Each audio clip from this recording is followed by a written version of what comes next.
In the quiet decades that followed the early shaping of the United States, a nation still growing in confidence and identity found itself guided by individuals whose lives unfolded steadily across the shifting landscape of the 19th century.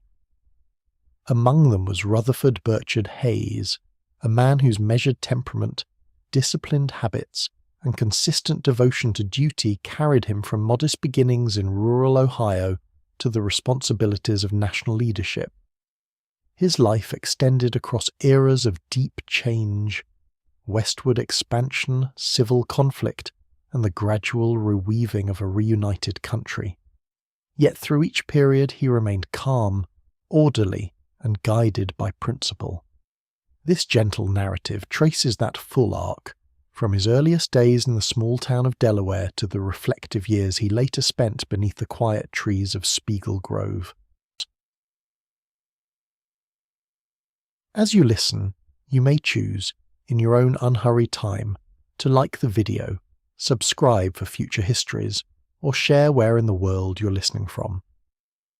These small gestures help this peaceful journey through the past continue for others who seek a similar rest.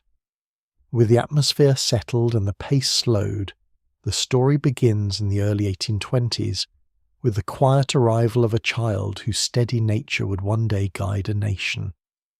Rutherford Hayes entered the world on October 4, 1822, in the quiet community of Delaware, a town resting gently along the emerging frontier of the young state.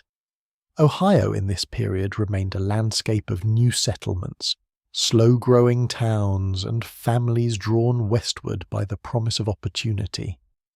Roads were simple, the pace still tied to the seasons, and the rhythms of life reflected the work of clearing land, building homes, and establishing the foundations of civic order. Hayes was born into a household shaped by both hope and sudden loss. His father, Rutherford Hayes Sr., had passed away only months before his birth, leaving his mother, Sophia, to raise two children alone. The family's nearest support came from Sophia's brother, Sardis Burchard, a quiet and successful merchant whose influence would play a significant role in the boy's upbringing. He divided his time between Ohio and Vermont, offering guidance, financial stability, and the steady presence of an uncle who saw in his sister's children a future worth nurturing. The Hayes home was modest, reflecting the conditions of frontier towns in the early decades of the century. Houses were built of timber, streets were unpaved, and communities relied heavily on shared labour and mutual support. Sophia Hayes managed her household with calm determination, instilling in her children the habits of responsibility, thrift, and measured conduct. Her influence remained a lasting presence throughout Rutherford's life, shaping both his temperament and the quiet steadiness that would define him in adulthood. Delaware's surrounding countryside offered the young boy an early sense of natural rhythm, fields stretching beyond the town, wooded areas still dense and untamed, and streams that mirrored the seasons with gentle accuracy. Childhood in such an environment did not encourage haste. Instead, it fostered patience, observation, and a subtle independence. These qualities grew naturally within Hayes, thus shaping a mind inclined toward thoughtful reflection rather than impulsive action. Education played an important role in the household. Sophia, though managing the challenges of single parenthood, ensured that her son received schooling suited to a child of promise. Delaware's small academies and communal learning spaces introduced him to the basics of reading, arithmetic, and moral instruction. Teachers noted his attentiveness, quiet manner, and steady commitment to study, traits that would deepen in the years ahead. The presence of his uncle Sardis contributed significantly to his intellectual development. Recognizing the boy's potential, Sardis encouraged further study, provided books not commonly found in smaller towns, and laid the foundation for Rutherford's later path into higher education. Though not forceful in his guidance, he offered subtle direction, helping the young Hayes imagine a future beyond the boundaries of frontier Ohio. Life in Delaware during these years reflected the broader patterns of a growing nation. New families arrived, modest shops opened, and community institutions, churches, schools, and local councils took shape gradually. The Hayes family's quiet persistence within this setting mirrored the rhythm of their surroundings, steady, patient, and guided by routines that unfolded gently through time. From an early age, Rutherford learned to navigate loss, responsibility, and opportunity with a calm acceptance. The absence of his father created a solemn undercurrent in the household, yet it also encouraged a closeness between mother and son. Sophia's strength, tempered by reserve, became a model for Rutherford. Her measured way of approaching hardship contributed to his own capacity to meet challenges with composure. By adolescence, Hayes began to show signs of a disciplined intellect. He absorbed lessons with care, approached tasks without haste, and carried himself with a quiet seriousness uncommon in children his age. Yet his nature remained gentle, shaped by the quiet surroundings of the Ohio landscape and the firm but calm instruction of his mother.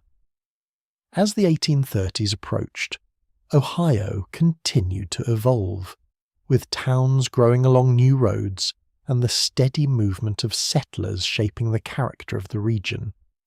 The Hayes family witnessed these changes from their home in Delaware, watching as their community became more connected to the wider nation. In this environment of gradual expansion, Rutherford's own horizons widened, guided by the encouragement of those who recognized his potential and by the internal steadiness that would accompany him throughout his life. By the time he reached the age when education would soon take him beyond his hometown, Hayes had already developed the habits of quiet persistence and careful judgment. These early foundations, not dramatic but deeply rooted, would support every stage of his journey, from student to lawyer, from soldier to president, and finally to the reflective elder statesman he would become. Rutherford Burchard Hayes grew into boyhood within the calm and measured atmosphere of early 19th century Ohio.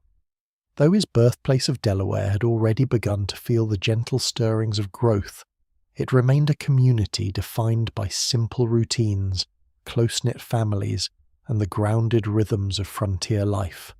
In this quiet environment, Hayes's early character took shape, unhurried, thoughtful, and guided by steady influences that would remain with him throughout his long career.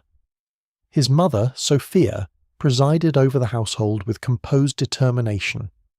Widowed before Rutherford's birth, she carried a responsibility that might have weighed heavily on many, yet she met each challenge with practical resolve. Her disciplined habits, devotion to her children, and preference for moderation created an atmosphere in which steadiness became the natural expectation. Rutherford observed these qualities daily, learning through example that calm persistence could guide one through hardship as effectively as through ease. Another influential figure in his upbringing was his maternal uncle Sardis Burchard. Though often travelling for business, he maintained a constant presence in Rutherford's life through letters, visits, and support that was offered quietly rather than declared. Burchard's interest in books, learning, and self-improvement introduced the young Hayes to a world beyond the modest boundaries of Delaware. He provided materials that deepened Rutherford's curiosity, volumes of history, moral essays, and accounts of distant places. These early readings encouraged the reflective habits that would become central to his character. Education soon became a defining pattern in Rutherford's youth. Local schools, though simple in structure, offered instruction grounded in repetition, recitation, and moral guidance. Hayes demonstrated a natural attentiveness in these settings. He listened carefully, completed assignments with care, and showed a quiet desire to understand rather than merely to perform. Teachers noted his reliability, remarking on the steadiness with which he approached each lesson. As he progressed, Burchard encouraged him toward more formal schooling. This led Hayes eventually to pursue advanced studies at Kenyon College, an institution known for its calm academic environment and disciplined curriculum. Though still far from his later achievements, these early years revealed the direction of his intellectual life. At Kenyon, he developed a deeper interest in classical learning, moral philosophy, and the quiet rigour of structured study. His classmates often viewed him as serious rather than ambitious, someone who preferred consistency to display and careful preparation to hurried effort. After completing his studies there, he advanced to legal training at Harvard Law School, a setting that expanded his perspective without altering the calm nature of his approach to scholarship. Surrounded by fellow students from varied regions and backgrounds, Hayes observed the intensity of academic debate and the emergence of distinctly national concerns. Yet he remained steady, approaching legal study with the same methodical attention he had shown since youth. His instructors noted his reliability and his ability to examine issues with measured thought, qualities that would later inform both military and political decisions. Although Harvard marked a significant step in his development, it did not distance him from the quiet roots of his early life. Hayes carried with him an inner stillness formed during childhood, an acceptance of routine, a preference for thoughtful deliberation, and a sense of responsibility shaped by watching his mother navigate life with composed resilience. Even in the bustling academic environment of Massachusetts, these early influences remained visible in his demeanour. The transition from boyhood to young adulthood unfolded gently, without the abrupt shifts that sometimes mark such periods. Each phase of Hayes's early life layered gradually upon the last: the modest household in Delaware, the encouragement of his uncle, the disciplined schooling in Ohio, and the structured legal studies in Massachusetts. Together, they formed a foundation of steadiness and moral clarity that would guide him through the many roles he would one day assume. By the time Hayes returned to Ohio as a young man prepared to enter professional life, the qualities that would distinguish him in public service were already present. He had learned to listen more than he spoke, to study before he acted, and to approach responsibility with careful consideration. These habits, shaped in the quiet places of his early years, would continue to influence him as he stepped into the broader world, first as a lawyer, then as a soldier, and eventually as a national leader. When Rutherford B. Hayes completed his formal education and returned to Ohio, he arrived at a moment of quiet transition, one in which academic study gave way to the measured responsibilities of professional life. The young man who stepped into this next phase carried with him the habits forged through years of disciplined learning, a preference for careful preparation, a calm manner of speech, and an instinctive respect for the steady rhythms of daily work. His legal training, first initiated under private study and later refined at Harvard Law School, had provided him not only with technical knowledge, but also with a deeper understanding of the role that law played in shaping an orderly society. Upon returning to Ohio in the mid-1840s, Hayes began establishing himself within the growing professional community of Cincinnati. The city, situated along the Ohio River, was entering a period of energetic expansion. Steamboats moved along the waterway, merchants filled the streets with quiet industry, and the sound of construction marked the city's steady growth. Yet despite this busyness, Cincinnati retained an underlying sense of order, driven by careful governance and a thriving legal culture. For Hayes, the environment offered both opportunity and the reassuring structure that suited his temperament. He first practiced law in partnership with older attorneys, gaining experience by assisting in cases that involved property disputes, commercial transactions, and the gradual complexities of a city transforming from a frontier settlement into a regional centre. Hayes approached each case with deliberate study, reviewing documents thoroughly and weighing arguments with calm precision. Colleagues noted that he neither rushed nor hesitated. Instead, he charted a steady course through each matter placed before him, demonstrating a professionalism rooted in quiet diligence. The legal community of Cincinnati was shaped by individuals who valued scholarship, refinement, and civic responsibility. Hayes fit naturally into this environment. He spent long evenings reading treatises, reviewing court decisions, and preparing carefully for the next day's work. His manner, always courteous and composed, earned him the respect of peers and clients alike. He rarely spoke more than necessary, but when he did, his words reflected a clarity that came from thoughtful preparation rather than rhetorical flourish. During these years, Hayes also began to develop a broader sense of civic duty.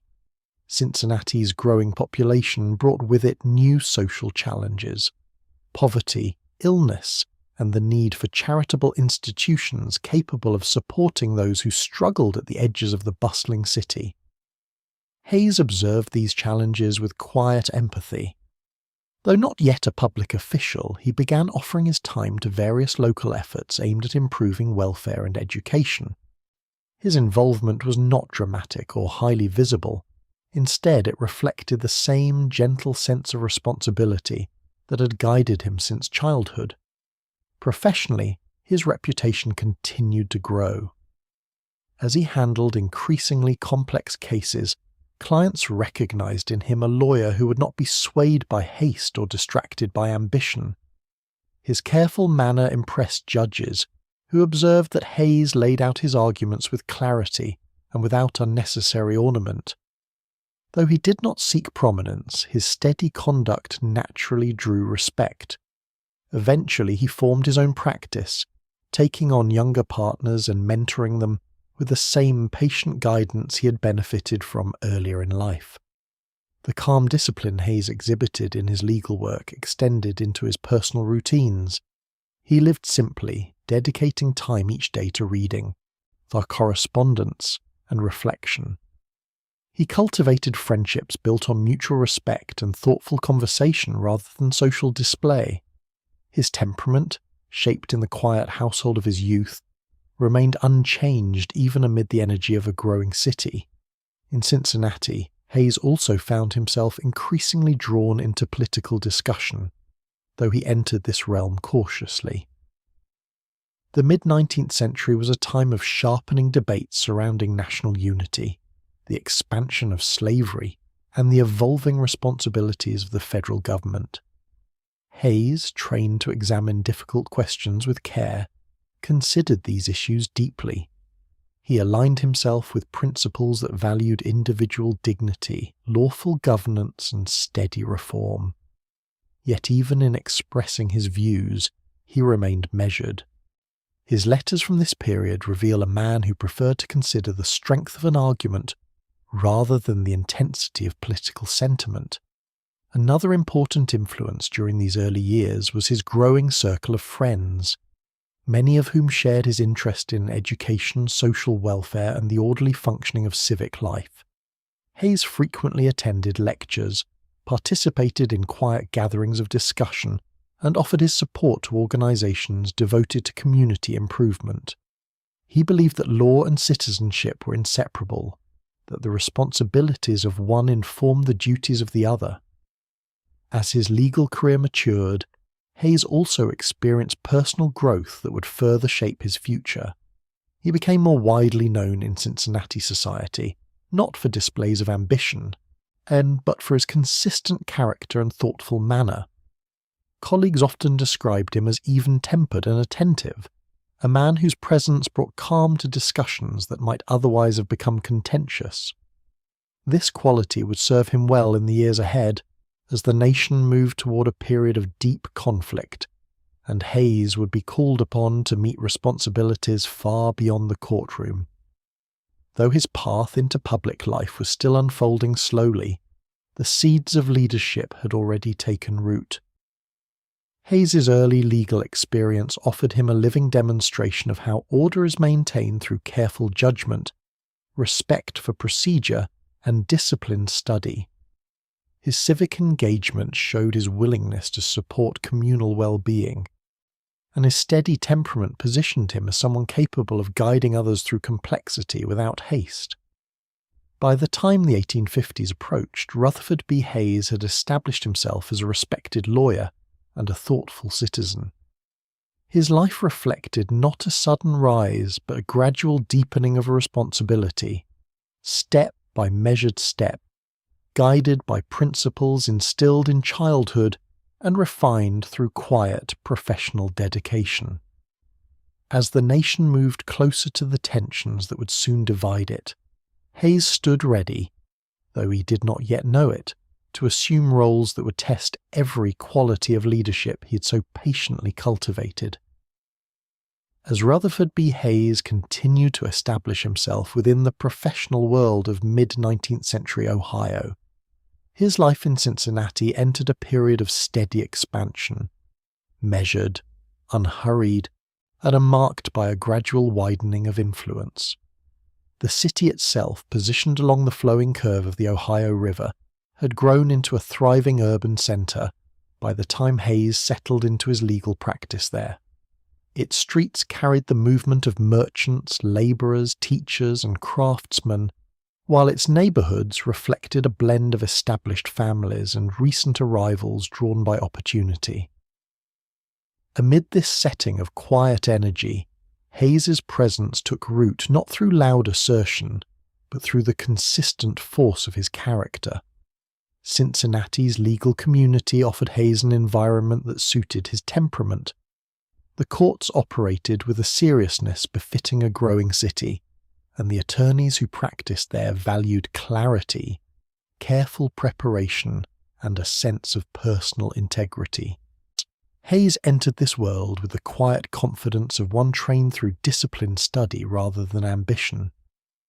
He approached each case with measured attention, reviewing evidence thoroughly and constructing arguments with calm precision. His manner in the courtroom reflected a commitment to fairness rather than performance. Judges noted his composure, colleagues respected his diligence, and clients came to trust his steady judgment. The city's social circles formed another dimension of his developing life. Cincinnati hosted reading societies, charitable associations, churches, and organizations devoted to education and civic improvement. Hayes moved gently into these spaces, guided not by a desire for prominence but by an instinctive interest in community. He attended lectures on law, philosophy, and public policy, and participated in discussions that unfolded at an unhurried pace, and joined associations that sought to improve the living conditions of the city's poorer residents. His participation carried the same thoughtful reserve that marked his professional work. He observed carefully, contributed thoughtfully, and avoided any suggestion of self-importance. This period also brought Hayes into friendships with men and women who shared his interest in measured progress, individuals whose values aligned with his sense of responsibility and quiet service. These relationships enriched his life intellectually and socially, offering conversations that deepened his understanding of national questions and local concerns. Many of these friendships would remain significant throughout his life, shaping his views during moments of future leadership. Yet even within these circles, Hayes remained unfailingly modest, speaking when necessary but never seeking to direct the conversation. His growing presence in Cincinnati society coincided with a deepening involvement in charitable activities. The city's rapid expansion had brought with it challenges familiar to urban areas of the era: families in poverty, children without access to education, and communities struggling with illness. Hayes, guided by a sense of civic duty formed during childhood, offered his time to organizations that sought to address these needs. Whether assisting with legal matters for charitable groups or participating in committees devoted to public welfare, he approached each task with the same steady dedication he applied to his professional work. His home life during these years remained simple and reflective. Even as his practice and social connections grew, He maintained habits rooted in the quiet discipline of his youth. He read widely in the evenings, studied legal developments meticulously, and kept orderly correspondence with family and friends. These routines provided stability amid the growing responsibilities of both his career and civic involvement. Hayes believed that personal order supported public duty, and he tended to his inner life with care, ensuring that each day carried a sense of calm purpose. Cincinnati also offered Hayes opportunities to refine his sense of public responsibility. Discussions about national issues were becoming increasingly frequent in the years leading up to the Civil War. Debates surrounding the expansion of slavery, the meaning of federal authority, and the future of the Union unfolded in homes, offices, and public halls. Though Hayes entered these conversations cautiously, he did so with the quiet seriousness that defined him. He did not make bold declarations. Instead, he listened attentively, considered each perspective carefully, and shaped his opinions through deliberate thought rather than emotional response. As Hayes's legal practice grew more successful, his reputation in the city settled into a pattern that would follow him for the rest of his life. He became known as a man of balanced temperament, capable of quiet firmness when needed, yet always guided by reason. He approached disagreements without hostility, maintaining a steady patience that allowed him to navigate complex situations without rousing unnecessary tensions. These qualities earned him the respect of both peers and opponents, strengthening his standing within the broader community. Cincinnati society, with its blend of intellectual circles, professional associations, and charitable organizations, offered Hayes a setting in which his natural steadiness could flourish. He gained recognition not through sudden achievement, but through the slow accumulation of trust. People observed his consistency, noted his willingness to serve, and appreciated his refusal to act in haste. Over time, he became a quiet but unmistakable presence, someone whose judgment was valued, whose conduct inspired confidence, and whose life reflected a deep commitment to thoughtful citizenship. By the close of this phase of his life, Hayes had built a foundation that extended far beyond his legal practice. He had become a respected figure in Cincinnati, admired for his integrity, his composure, and his willingness to devote himself to the betterment of his community. Though he could not yet see the responsibilities that awaited him in the years ahead, the qualities that would shape his service as a soldier, governor, and president were already firmly in place. His life in Cincinnati revealed a man quietly preparing, through daily habits and measured choices, for the larger roles he would one day accept with the same deliberate calm that marked his earliest steps into public life. As Rutherford B. Hayes's professional and civic responsibilities deepened in Cincinnati, his personal life entered a period of quiet transformation that would shape the emotional center of his future. This transformation unfolded gently through his courtship and eventual marriage to Lucy Ware Webb, a woman whose character, intellect, and measured strength complemented his own. Their union, grounded in mutual respect and shared values, became one of the defining foundations of Hayes's life, influencing his choices in times of peace and later sustaining him through the challenges of national conflict. Hayes first met Lucy through the Webb family's long-standing connection to circles of education and civic involvement. The Webbs were known in Ohio for their thoughtful approach to public responsibility, their support of educational institutions, and their calm manner of conducting family life.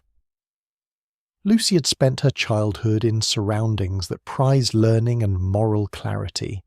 She later pursued higher education at Ohio Wesleyan University, at a time when opportunities for women in advanced study were still limited.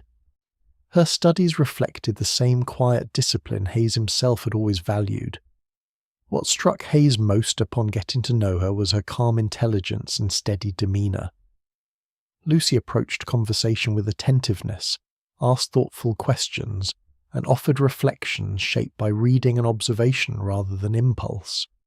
Her presence carried a sense of gentle firmness, a quality that Hayes admired and found comforting. Their early conversations unfolded with unhurried ease, marked by mutual interest in literature, moral philosophy, and the responsibilities of citizenship. Over time, their acquaintance developed into a quiet affection, free from haste or dramatic gesture. Their marriage in December 1852 formed the beginning of a household defined by order, warmth, and measured routines. The Hayes home in Cincinnati became a place where intellectual engagement and domestic calm existed side by side. Lucy welcomed friends, supported charitable work, and maintained a steady rhythm that allowed Hayes to pursue the demands of his legal practice without sacrificing the peace of home life. Her influence softened the edges of his professional responsibilities, offering him a space where he could rest, reflect, and regain the quiet strength that sustained his work. Hayes found in marriage not merely companionship, but a partnership rooted in shared commitments. Lucy held strong views about education, public service, and the moral responsibilities of citizenship, views that aligned naturally with Hayes's own inclinations toward thoughtful engagement. They spent many evenings discussing books, recent events, and the unfolding changes in the nation. These conversations, quiet and reflective, further deepened Hayes's understanding of the broader issues shaping American society. Lucy's perspective, grounded in a sincere concern for human welfare, influenced his thinking on questions of justice, equity, and national unity.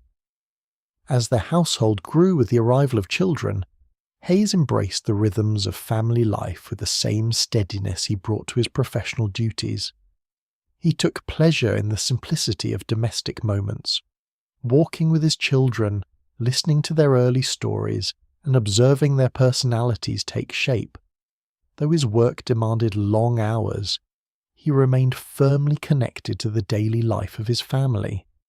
Their home offered him a place of renewal, allowing him to return to legal and civic matters with a restored sense of balance. Lucy's influence extended beyond the private sphere into areas of public engagement. She was active in charitable efforts, including temperance work, support for schools, and aid for families facing hardship in the growing city. Hayes observed her involvement with admiration, noting the quiet determination with which she approached each task. Her example reinforced his own sense of duty, reminding him that public service began not with office holding, but with the willingness to assist one's community in practical ways. Their shared endeavours strengthened their partnership, creating a unified sense of purpose that guided them both. Even as Hayes's responsibilities expanded, the household maintained a calm coherence. The children grew into steady routines of study, play, and quiet evening gatherings.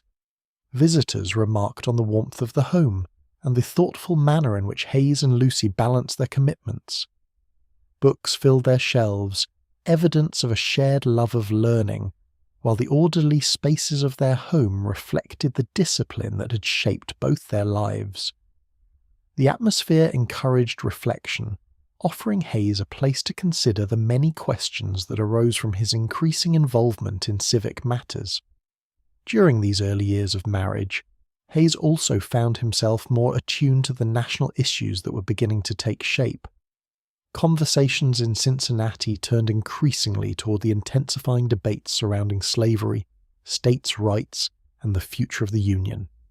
While Hayes had long held a quiet opposition to the expansion of slavery, it was through discussions at home, with Lucy, with visiting friends, and through the books they studied together, that he sharpened his understanding of the moral and political dimensions of the conflict.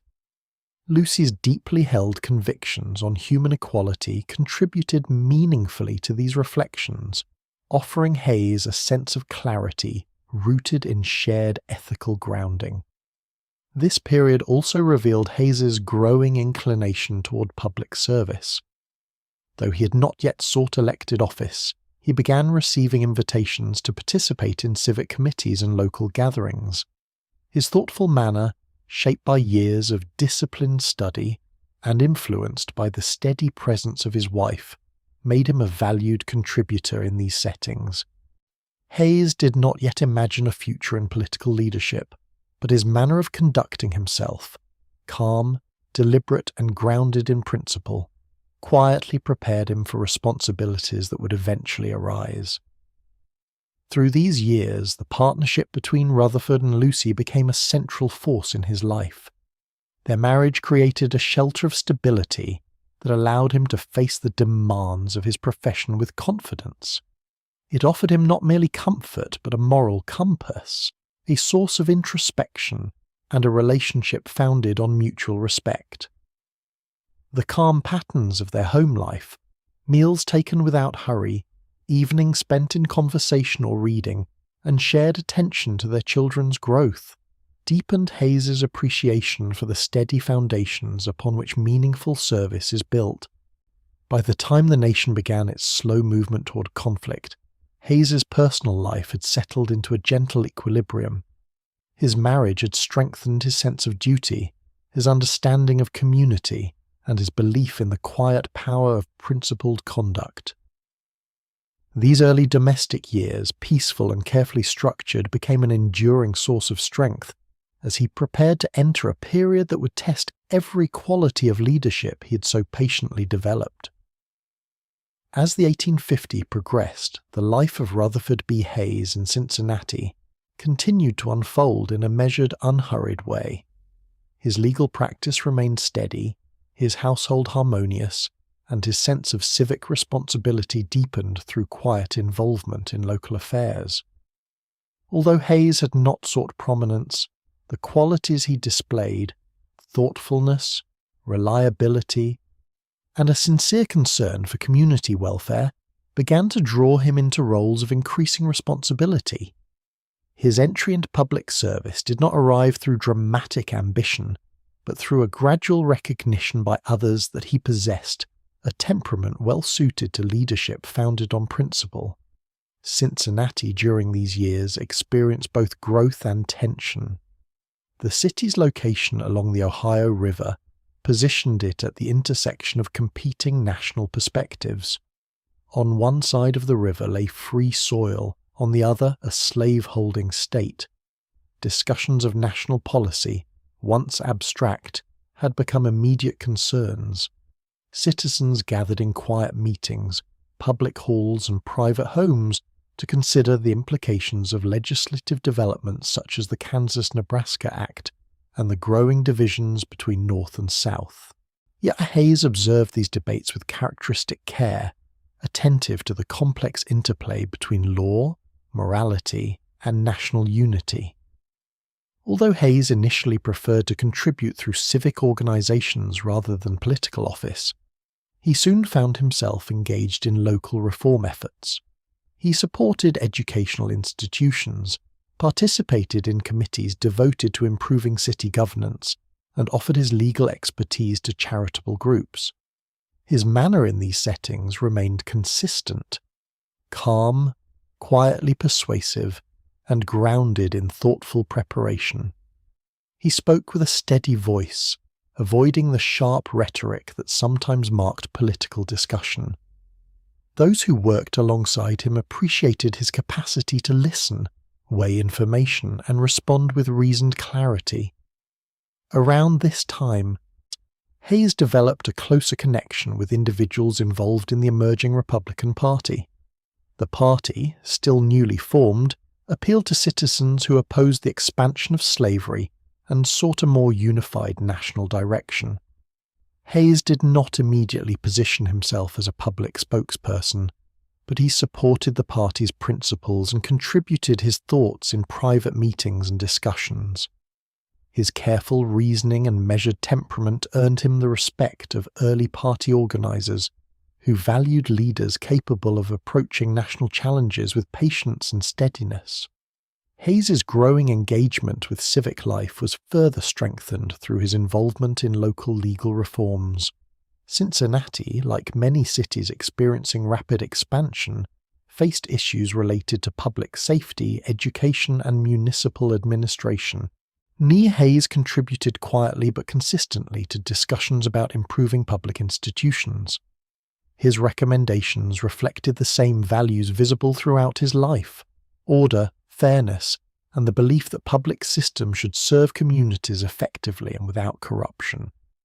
These contributions gradually increased his visibility, though Hayes himself maintained a reserved perspective on the prospect of formal office. His relationship with Lucy remained an essential part of this period of growth. Their shared discussions on public matters offered Hayes a steady source of insight and grounding. Lucy's deep interest in education, welfare, and the moral dimensions of civic issues influenced the way Hayes approached community concerns. She encouraged his involvement where his skills could be useful, though always with the calm understanding that public work must arise from principle rather than aspiration. Their home continued to serve as a place of thoughtful reflection, enabling Hayes to consider emerging challenges with clarity. As national tensions deepened, the city experienced increasing polarization. Public meetings grew more frequent, and citizens expressed stronger feelings about the path the country was taking. Hayes, though naturally reserved, found himself engaging more actively in these conversations. He understood that the legal principles he had studied and practiced for years were now at the center of national debate. Issues of federal authority, citizenship, and the expansion of slavery were no longer distant questions. They unfolded daily in the lives of Cincinnati residents, whose proximity to the border heightened the urgency of the moment. It was during this period that community leaders began encouraging Hayes to consider formal public service. They recognized in him a calm judgment that could help guide the city through turbulent times. Hayes initially hesitated, mindful of the demands such positions placed on families and professional obligations. Yet he also understood that leadership, when undertaken with sincerity and discipline, could serve as an extension of the civic duty he already practiced. Gradually, he accepted the idea that he might contribute more directly to public life. His first formal steps into public service came through roles that aligned naturally with his background, positions on local boards, committees, and reform initiatives. In these early responsibilities, Hayes maintained the same deliberate approach he had cultivated throughout his legal career. He studied issues carefully, consulted with colleagues, and prepared recommendations with quiet attention. His goal was not to shape policy through personal vision, but to ensure that public decisions rested on thoughtful judgment and fair process. Hayes's increasing public presence coincided with broader national transformations. The approaching Civil War cast a long shadow across the country, and Cincinnati felt its weight with particular immediacy. Hayes understood that the nation was nearing a moment of profound transition, though the exact course of events was not yet clear. His correspondence from this period reveals a man preparing himself, mentally and morally, for responsibilities that might emerge from the unfolding crisis. When conflict eventually broke out, Hayes would be among those who responded with quiet resolve. But at this earlier moment, his life remained one of measured preparation. His professional work was steady, his civic involvement purposeful, and his household life a source of constant support. These elements converged to form a foundation that would soon sustain him through decisions far more difficult than any he had faced. By the end of this phase, Hayes had become a quiet but influential presence in Cincinnati. Without seeking prominence, he had earned the trust of citizens who valued his integrity, fairness, and calm disposition.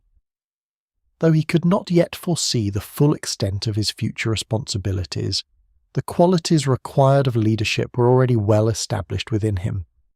The careful habits of thought, The disciplined approach to duty and the quiet belief in service over ambition positioned him for the larger roles that awaited, roles that would test not only his skills, but the deep steadiness of character he had been cultivating since youth. As the spring of 1861 unfolded, the United States entered a period of tension that had been building quietly yet steadily for many years. Debates that had once been confined to legislative halls now resonated through towns, households, and public squares.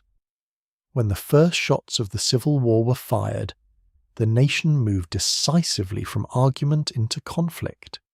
In Cincinnati, Rutherford B. Hayes observed these developments with a calm seriousness shaped by decades of thoughtful study and civic engagement. Though his temperament leaned toward peaceful resolution, he recognized that the moment had arrived when careful deliberation must lead to action.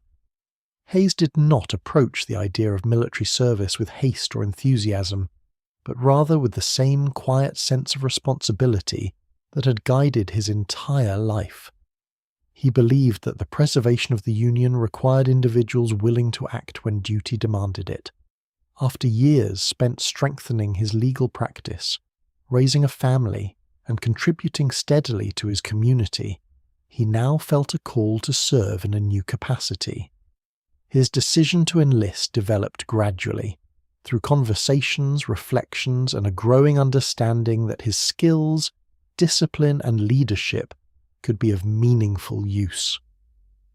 Upon offering his service, Hayes joined a volunteer regiment composed largely of men from Ohio, teachers, clerks, labourers, and professionals who, like him, believed that the Union must be defended. He entered the military without seeking a prominent position. Instead, he accepted the rank assigned to him, understanding that effective service depended more on discipline and steadiness than on title. His early days in camp reflected the same pattern. Hayes observed carefully, learned the rhythms of military life, and devoted himself to understanding the responsibilities of command. Training in those initial weeks unfolded at a pace both slow and purposeful. The regiment learned to maneuver, to maintain equipment, and to adapt to the structured routines of camp life. Hayes approached these tasks with the same deliberate attention he had brought to legal study.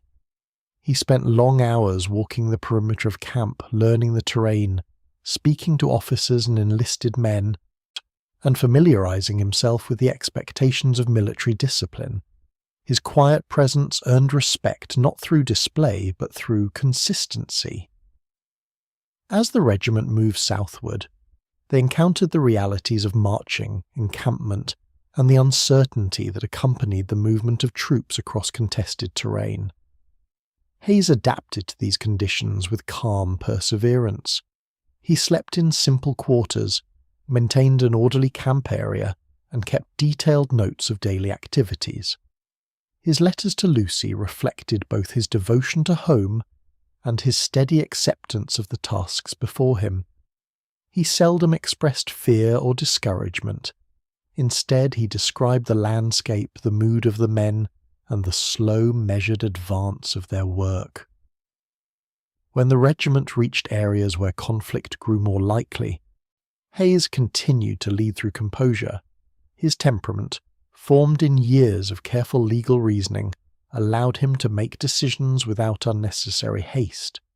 He evaluated information, listened to reports, and adjusted plans accordingly. Fellow officers observed his quiet steadiness and often relied on him during moments of uncertainty. Though the prospect of battle loomed, Hayes did not allow fear to influence his judgment. Instead, he prepared with methodical clarity, understanding that the responsibilities of leadership required both caution and resolve. The regiment's first engagements did not unfold all at once. Instead, Hayes and his men experienced a gradual introduction to the realities of war, small skirmishes, extended marches, and the slow positional adjustments that characterized early campaigns. Hayes participated in these movements with unwavering diligence, He maintained close communication with his company officers, ensured that supplies were managed carefully, and supported the men under his command with the calm encouragement that soon became a hallmark of his leadership. When the regiment first encountered sustained combat, Hayes faced the moment with a stillness that others later described as reassuring. Amid the noise and confusion, he focused on the orderly execution of tasks, issuing instructions clearly and observing the movement of his men. He moved steadily along the line, ensuring that positions were maintained and that morale remained intact. Even in the face of danger, his demeanour remained composed, reflecting the disciplined character he had carried since youth.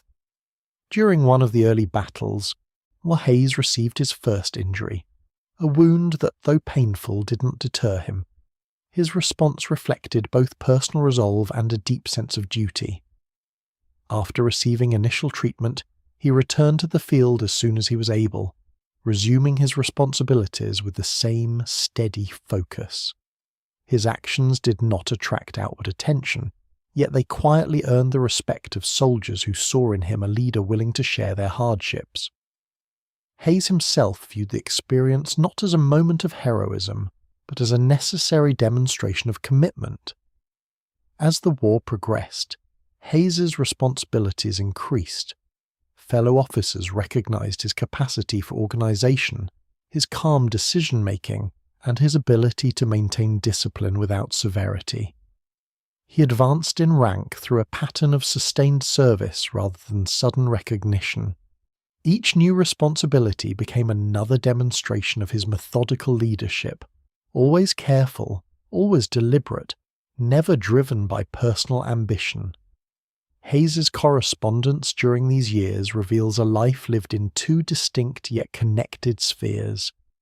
The quiet rhythms of home, preserved in Lucy's letters and memories, and the structured patterns of military life. He remained deeply devoted to his family, reading their letters with care and responding whenever possible. Yet he did not allow longing to distract him from his duties. Instead, his connection to home served as a source of calm, strengthening him for the work at hand. Through long marches, varied engagements, and the shifting conditions of wartime, Hayes maintained an inner steadiness. He accepted discomfort without complaint, approached uncertainty with patience, and guided those under his command with a quiet firmness they came to depend upon. His leadership style rested not on dramatic speeches or bold gestures, but on the steady daily actions that sustained morale, preserved order, and allowed men to face difficult conditions with renewed resolve. By the time Hayes reached the midpoint of his wartime service, he had become a figure of quiet reliability within the Union Army. His superiors valued his judgment. His fellow officers trusted his perspective. His soldiers respected his fairness. Though the full weight of the conflict still stretched before him, Hayes had already demonstrated that the qualities refined through years of legal work and civic engagement could also sustain him on the battlefield. These months marked a significant transition in his life. He had moved from the quiet routines of Cincinnati into a role that demanded endurance, clarity, and courage. Yet the core of his character remained unchanged. Whether in the courtroom or on the field, Hayes responded to responsibility with the same measured resolve, carrying forward the disciplined habits that had long shaped his life and preparing, without fully realizing it, for even greater leadership in the years ahead. As the Civil War advanced into its more demanding years, Rutherford B. Hayes found himself increasingly tested by the shifting realities of military life. What had begun as a measured acceptance of duty deepened gradually into a sustained commitment that called upon every element of his disciplined character. He had entered the conflict as a volunteer officer, prepared to serve with modest expectations. Yet the quiet steadiness he displayed in those early months soon led to roles of greater responsibility. His leadership, always calm, always restrained, became a defining force within his regiment and later within the larger forces to which he was assigned. Hayes's military service unfolded across varied terrains and under constantly changing conditions. Marches carried him and his men along wooded paths, across open fields, and through narrow roads that tested both endurance and organisation. The movement of troops required precision, and Hayes handled these logistical responsibilities with the same careful attention he had once brought to preparing legal cases. He studied maps, consulted with fellow officers, and ensured that his men were provisioned as well as circumstances allowed. Even when weather turned difficult or supplies grew strained, he maintained a composed demeanour, believing that steadiness at the top helped preserve morale throughout the ranks. His first significant experiences in extended combat revealed the strength of his leadership. Hayes approached battle with a calm understanding that clarity was essential amid confusion. During engagements, he positioned himself where he could best observe the field, issuing clear and deliberate instructions. His voice, though never raised in urgency, carried confidence that steadied those around him.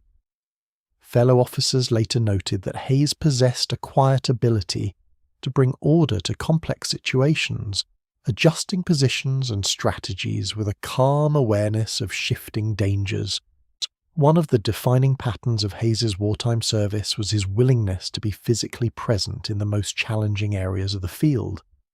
He moved along the lines not to draw attention to himself, but to ensure that the men under his command felt supported and connected to the broader direction of the battle. During periods of particularly heavy fighting, he encouraged them with measured words and quiet gestures, small actions that conveyed both confidence and shared resolve. His steady presence under fire became a source of reassurance, reinforcing the trust his men placed in him. On several occasions, Hayes sustained injuries that reflected the dangers he willingly accepted. During one notable engagement, he received a serious wound that required him to be carried from the field. Even as he was treated, he continued asking about the disposition of his regiment, demonstrating a sense of responsibility that did not waver in the face of personal hardship. His recovery, undertaken in painful but steady increments, became a testament to his resilience. He returned to duty as soon as he was physically able, viewing the interruption as an unwelcome but temporary diversion from the obligations he felt toward his men. As the war intensified, Hayes's leadership extended beyond tactical responsibility. He became a figure of moral steadiness within his brigade, offering a grounded perspective during moments when uncertainty weighed heavily on soldiers' spirits. He spoke rarely about fear or loss, yet he acknowledged these realities with a sincerity that encouraged reflection rather than despair. When men struggled with exhaustion or discouragement, he reminded them, quietly and without rhetoric, of the larger purpose of their service. His presence reinforced the understanding that endurance, rather than impulsive bravery, was the essence of their task. Hayes's reputation for calm courage reached higher command levels, and he gradually assumed roles of increasing scope. He participated in campaigns that required coordinated movement across vast distances, each step demanding careful preparation. Whether leading advances through thick wilderness, managing defensive positions along riverbanks, or supporting operations in unfamiliar terrain, Hayes applied the same disciplined reasoning that had characterized his earlier life. His reports were clear, his recommendations grounded, and his ability to interpret unfolding situations precise. These qualities earned him both trust and advancement, not through self-promotion but through repeated demonstration of reliability. The camaraderie that developed within his units added another dimension to his leadership. Hayes respected the individuality of the men under his command, recognizing that each soldier carried personal burdens into the field. He spoke with them during quiet moments between marches, listened to their concerns, and encouraged them to maintain their sense of purpose. These interactions were never formal or distant. Instead, they reflected the genuine kindness Hayes had cultivated throughout his life. His men often described him in simple but meaningful terms: steady, fair, and encouraging without excess. In assessing Hayes's wartime leadership, it becomes clear that he approached military command as an extension of the principles that had shaped him since youth. He believed in careful preparation, clear communication, and the importance of maintaining discipline without severity. He valued reasoned judgment over impulsive action. He understood that leadership required both strength and gentleness, especially in an environment marked by uncertainty and loss. These qualities made him not only a capable officer, but a figure whom his soldiers trusted deeply.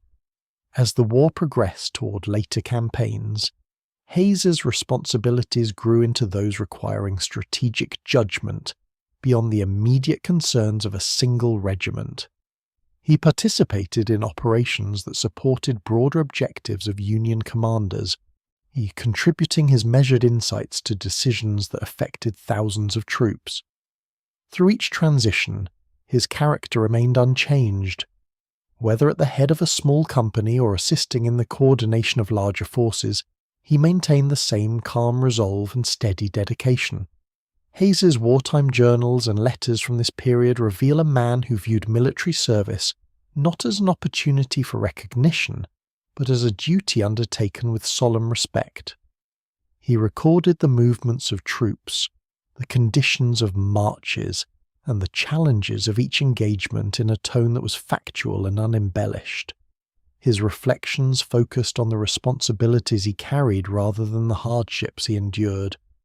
He described the land, the weather, and the daily routines of camp with the same steady clarity found throughout his personal writings. So by the time his service neared its later stages, Hayes had become widely regarded as one of the most dependable officers in his division. His leadership, shaped by years of quiet discipline, continued to influence the morale and effectiveness of his troops. Though he had endured wounds, fatigue, and the emotional weight of war, he remained unwavering in his commitment. He had risen through the ranks not through dramatic act, but through the steady accumulation of trust, a trust grounded in his consistent character. As the final years of conflict approached, Hayes stood prepared to continue serving as long as needed. He did not anticipate what awaited him beyond the war, nor did he seek to imagine a future shaped by the experiences unfolding around him. Instead, he focused on the work before him, each march, each engagement, as each moment of leadership approached with deliberate care.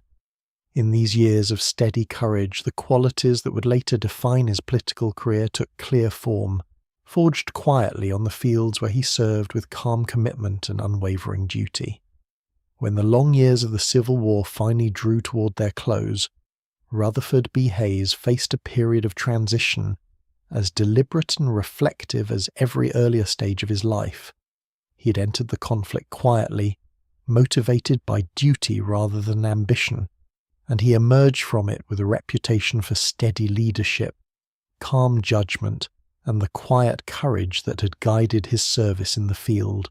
Like his return to Cincinnati marked not an end but a slow turning toward a new chapter, one rooted in civic responsibility and shaped by the trust he had earned from fellow citizens who observed the character he displayed during the war. Hayes returned home carrying the effects of his service not as burdens, but as experiences that had deepened his understanding of national unity, sacrifice, and the responsibilities of leadership. His injuries, though healed sufficiently for daily life, served as quiet reminders of the weight of the conflict.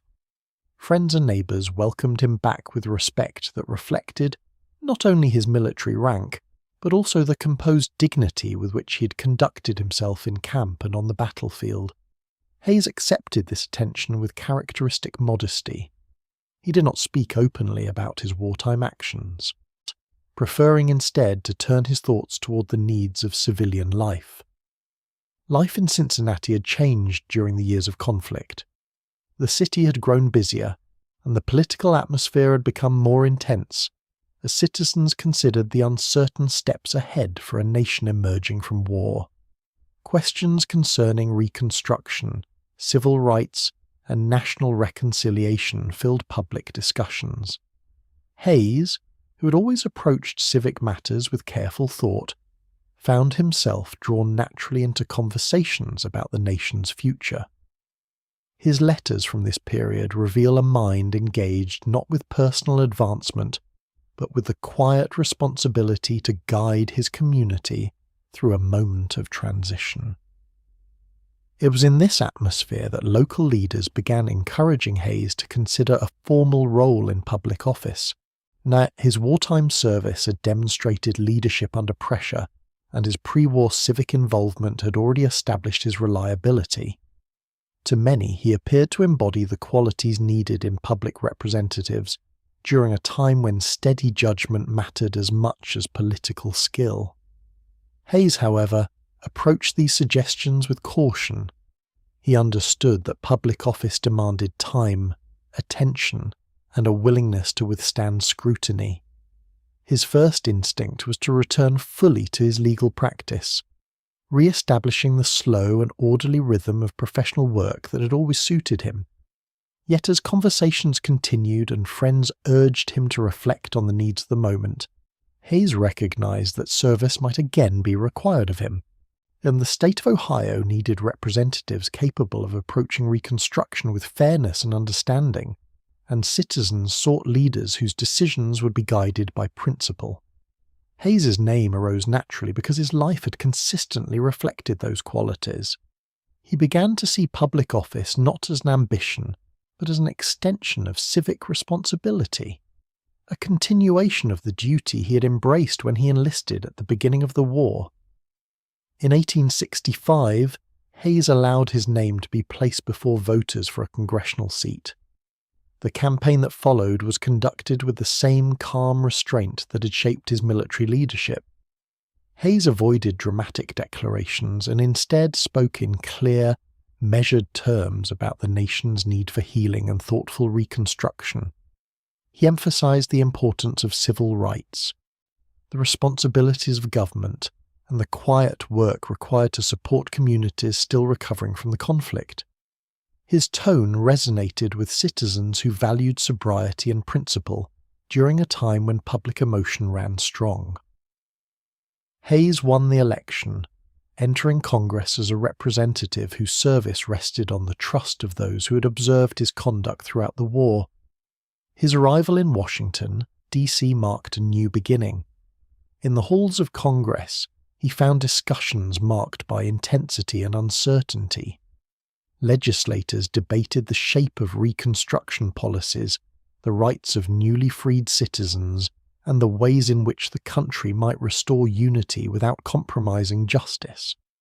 Hayes approached these matters with the same methodical attention he had applied to legal reasoning and military decisions. He listened carefully, studied proposals in detail, and chose his positions based on principle rather than expedience. Though still new to national political life, Hayes soon gained a reputation for balanced judgment. He did not seek to distinguish himself through speeches or dramatic gestures. Instead, he quietly supported measures that he believed promoted fairness, stability, and national integrity. His experience in the war had shown him the human cost of division, and he approached Reconstruction with the belief that policies must strengthen the Union while ensuring the rights and welfare of its citizens. His colleagues came to respect his clarity, even when they disagreed with his conclusions. Hayes's congressional service also reflected his continued devotion to disciplined work, and he maintained orderly habits, preparing thoroughly for committee meetings, reviewing proposed legislation with care, and corresponding regularly with his constituents. He viewed public office as a trust and applied himself accordingly. His letters from Washington reveal a man who found the work demanding yet purposeful, shaped always by a quiet sense of duty. During this period, Hayes also balanced the responsibilities of public life with the enduring rhythms of family. He returned to Ohio when possible, finding rest in the calm routines of home. Lucy's steady presence remained a source of grounding, and their shared discussions helped Hayes maintain perspective amid the complexities of Reconstruction policy. Their partnership continued to shape his approach, reminding him of the human dimensions of political decisions. As Hayes's first term progressed, citizens of Ohio observed his thoughtful and measured conduct in Congress. They saw a representative who neither sought prominence nor retreated from responsibility. His leadership during the war, combined with his quiet diligence as a legislator, strengthened the belief that he could serve the state in broader roles. While Hayes did not yet imagine the full extent of his future responsibilities, the path ahead began to take shape through the steady progression of trust placed in him by those he served.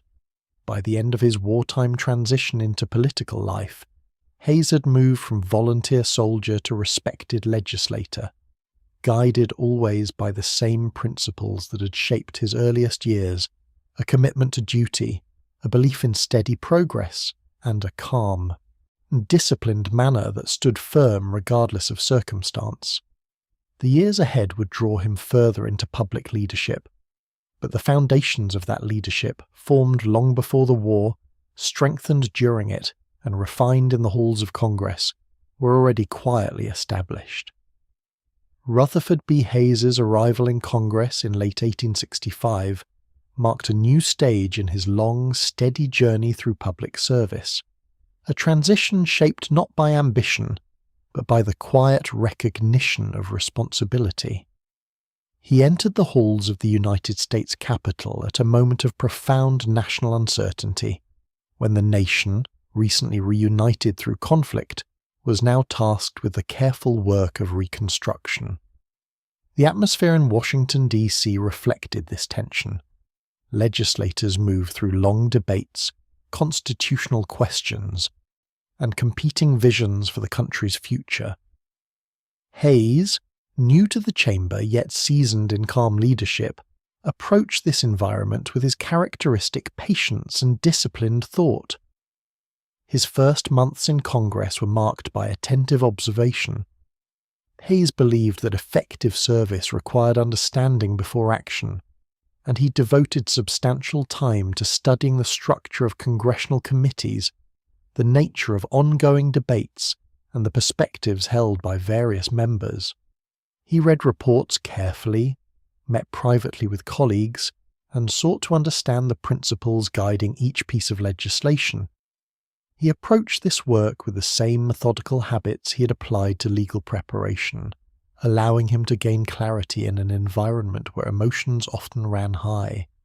Reconstruction formed the central issue of Hayes's early legislative experience.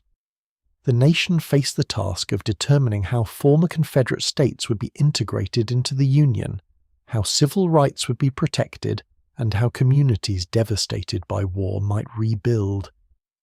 Hayes viewed these questions through the lens of both moral responsibility and national stability. His time in the field had revealed the sacrifices made by soldiers of all backgrounds, and he believed strongly that the preservation of the Union must now be matched by a commitment to justice. One of Hayes's earliest priorities was the protection of the rights of newly freed African Americans. He supported measures that sought to ensure their legal equality, voting rights, and access to the full protections of citizenship. He did not approach these issues with rhetoric, but with quiet conviction, guided by a belief that true unity required fairness. Hayes spoke rarely on the House floor, but when he did, his words reflected clarity rather than flourish. He emphasized the need for policies that strengthened the nation's constitutional foundations, while respecting the dignity of individuals emerging from enslavement. Beyond civil rights, Hayes also focused on administrative matters essential to rebuilding national structures. He supported reforms intended to stabilize public finances, ensure proper management of government agencies, and strengthen the integrity of elections. His approach to these policies echoed his lifelong preference for orderly, principled governance. He believed that public institutions must operate with consistency and accountability. and he worked quietly to advance measures that promoted these aims.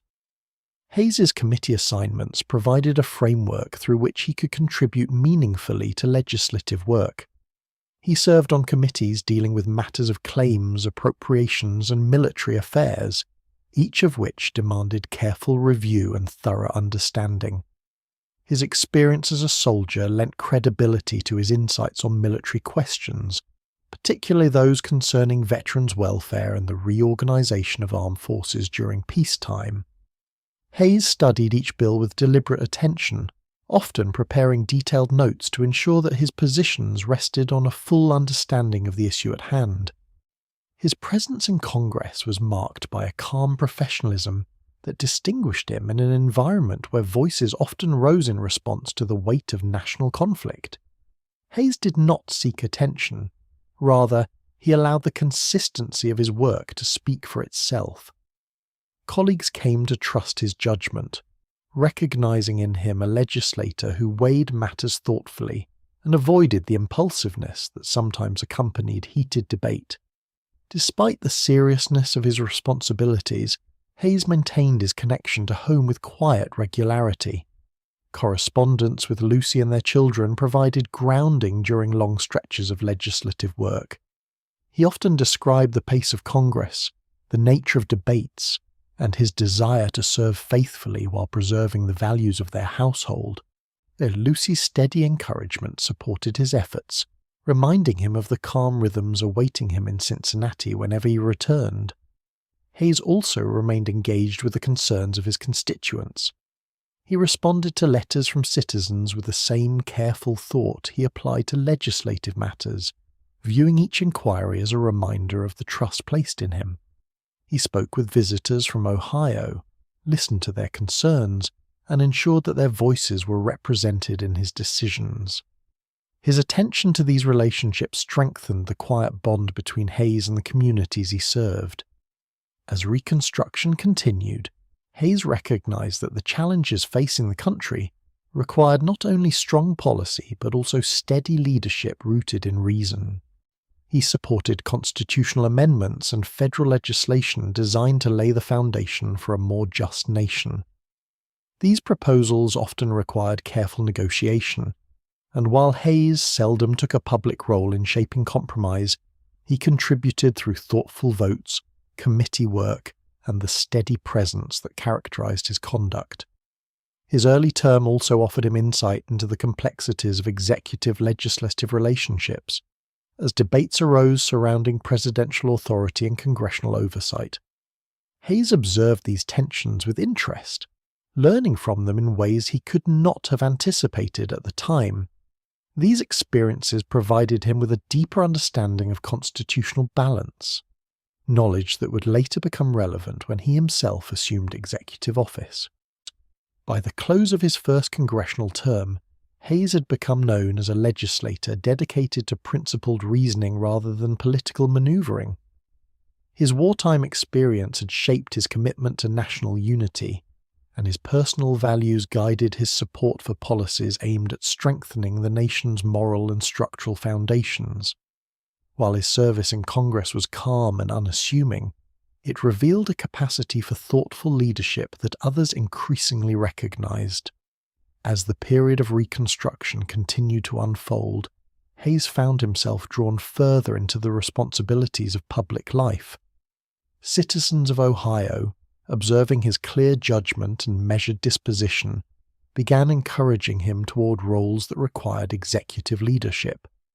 Although Hayes had not sought such positions, the path ahead began to open, not abruptly, but through the same steady progression that had shaped every phase of his service.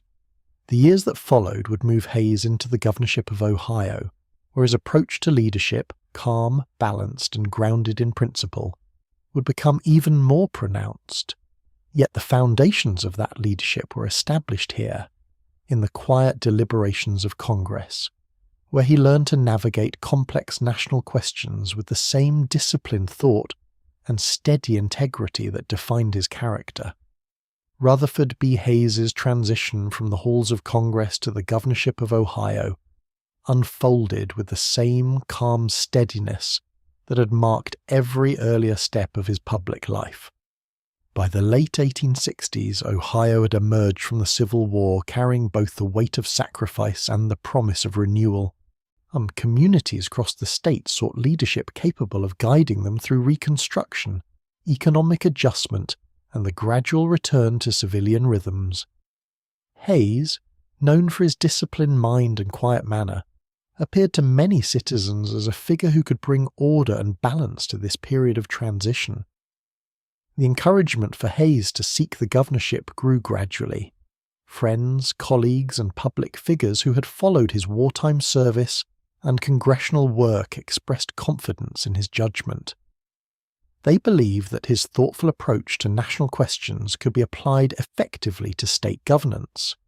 Hayes, loyal to the principle that public office should emerge from duty rather than ambition, considered the possibility with measured reflection.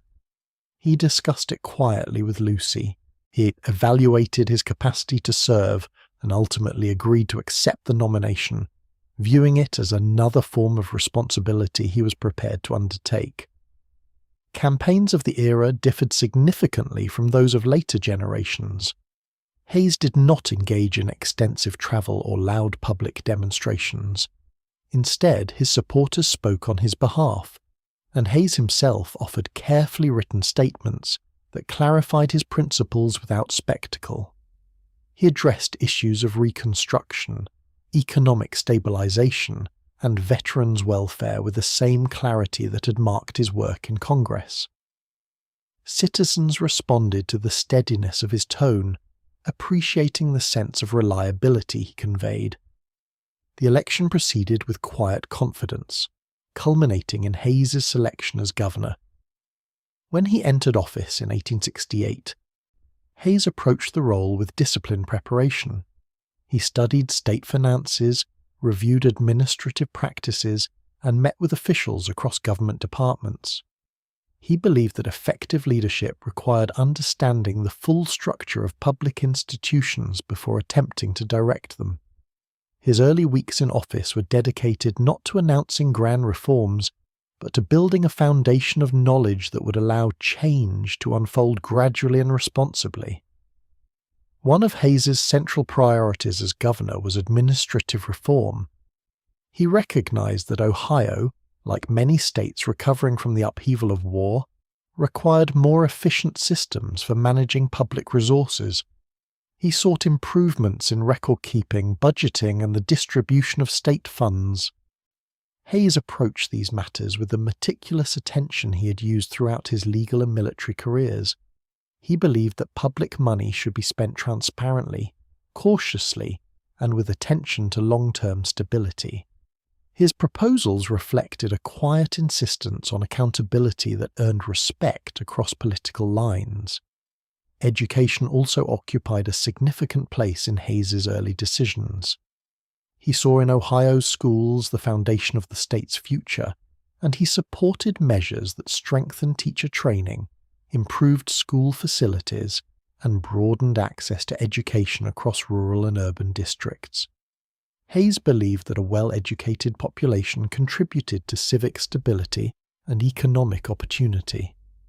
His support for these reforms was steady rather than dramatic. He worked with existing institutions, encouraged cooperation among local leaders, and sought progress through gentle, sustained effort. Another area of focus during his governorship involved the welfare of veterans. Hayes, having experienced the hardships of war firsthand, understood the challenges faced by soldiers returning to civilian life. He supported the creation and strengthening of programs that assisted veterans with employment, pensions, and medical treatment. His approach reflected a combination of empathy and administrative clarity. He sought to build systems that operated fairly and consistently, without the unevenness that often characterized post-war assistance. Hayes's calm manner proved especially valuable during periods of political tension. The late 1860s and early 1870s were shaped by national debates over civil rights and Reconstruction policies. Ohio, reflecting the broader divisions of the country, witnessed differing views on these questions. Hayes approached them with deliberate thought, supporting measures that aligned with his long-held belief in justice and national unity. He favoured civil rights protections for African Americans and worked to ensure that Ohio fulfilled its responsibilities in promoting equality under the law. As governor, Hayes also demonstrated a steady hand during moments of unrest. Social and economic changes sometimes led to public disputes or disagreements among communities. Hayes responded with patience, seeking to understand the underlying issues before intervening. He met with community leaders, listened to their concerns, and encouraged solutions grounded in cooperation rather than confrontation. Yet his composed demeanour reassured citizens during times when quick tempers or uncertainty might otherwise have escalated tensions. Throughout his time in office, Hayes maintained the orderly personal routines that had always supported his public work. He continued to read extensively, correspond with colleagues and constituents, and discuss matters of policy with Lucy. Their partnership played a significant role in shaping the balanced tone of his governorship. Lucy, deeply engaged in charitable work and education reform, offered insights that complemented Hayes's administrative perspective. Their conversations provided a space for reflection, helping Hayes maintain clarity amid the responsibilities of office. Hayes's first term as governor was marked by steady progress. His reforms took shape gradually, influencing areas of finance, education, public welfare, and civil rights. Citizens observed the quiet effectiveness of his leadership, its lack of haste, its respect for process, and its grounding in principle. When he sought re-election, many voters expressed confidence in the continuity he offered, supporting him as a stabilizing presence during a complex era in state and national history.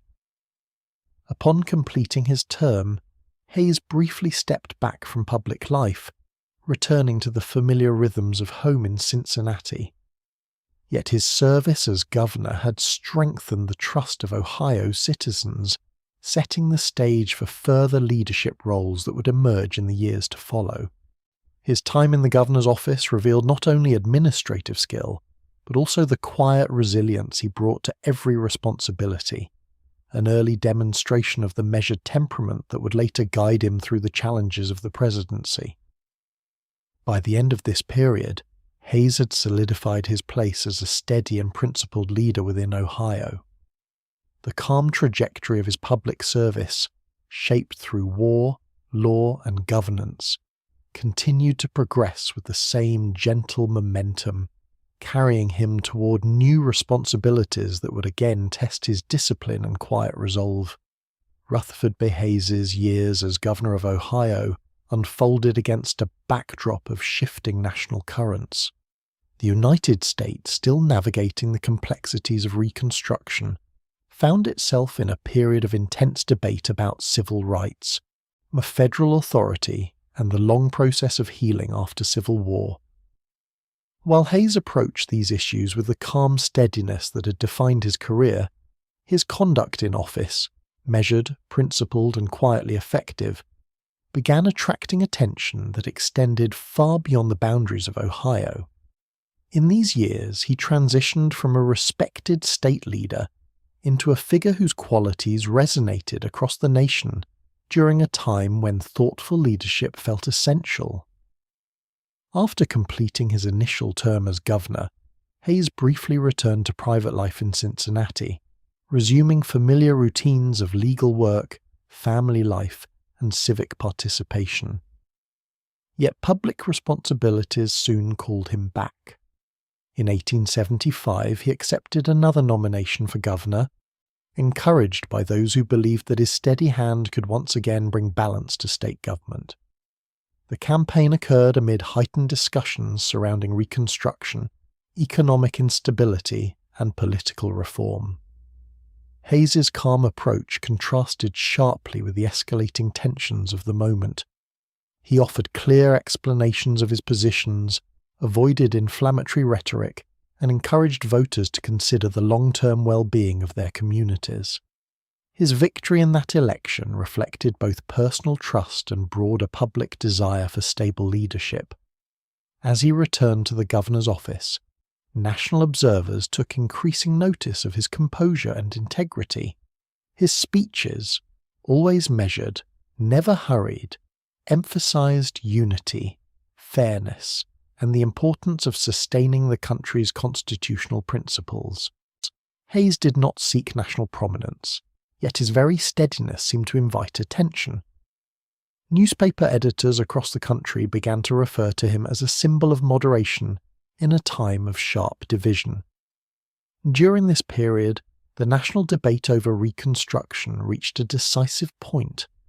Many Americans questioned how federal authority should be exercised in the southern states, how civil rights should be protected, and how political reconciliation could proceed without compromising justice. Hayes supported policies that affirmed legal equality and strengthened constitutional guarantees, while also believing in the need for calm progress over abrupt or punitive action. His views aligned with those who hoped to guide the country towards stability without abandoning the principles affirmed by the Civil War's outcome. Hayes's speeches as governor often reflected this balanced perspective.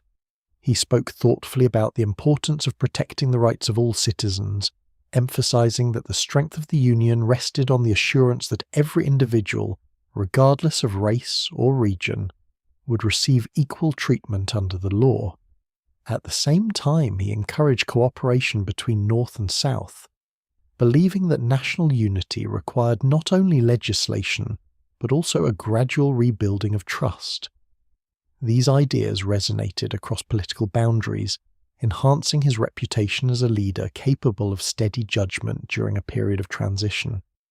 Another element of Hayes's growing national recognition involved his attention to civil service reform. Although still in its early stages, the idea that government positions should be filled based on merit rather than patronage was gaining support. Hayes became known as an advocate for administrative fairness, arguing that public institutions function best when individuals are selected for their abilities rather than political connections.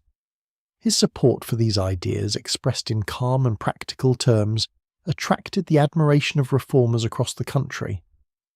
As Hayes's second governorship continued, the broader political landscape shifted in ways that subtly positioned him for future national responsibility.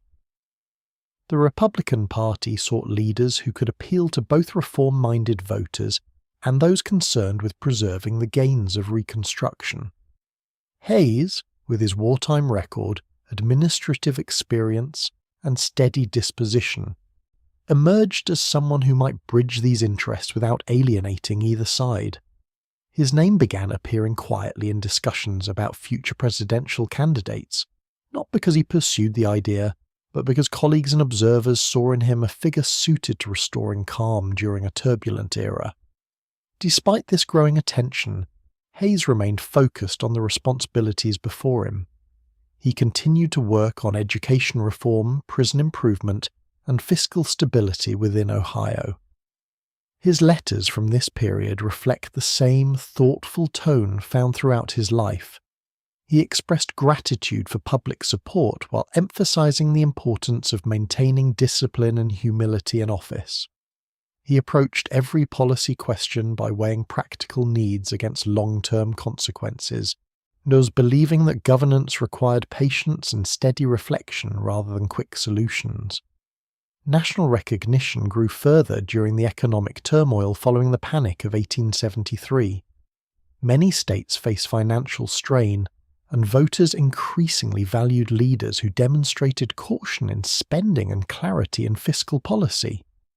Hayes' reputation for principled restraint, demonstrated through careful budgeting and transparent administration, positioned him as a figure capable of offering stable leadership at a time of widespread uncertainty.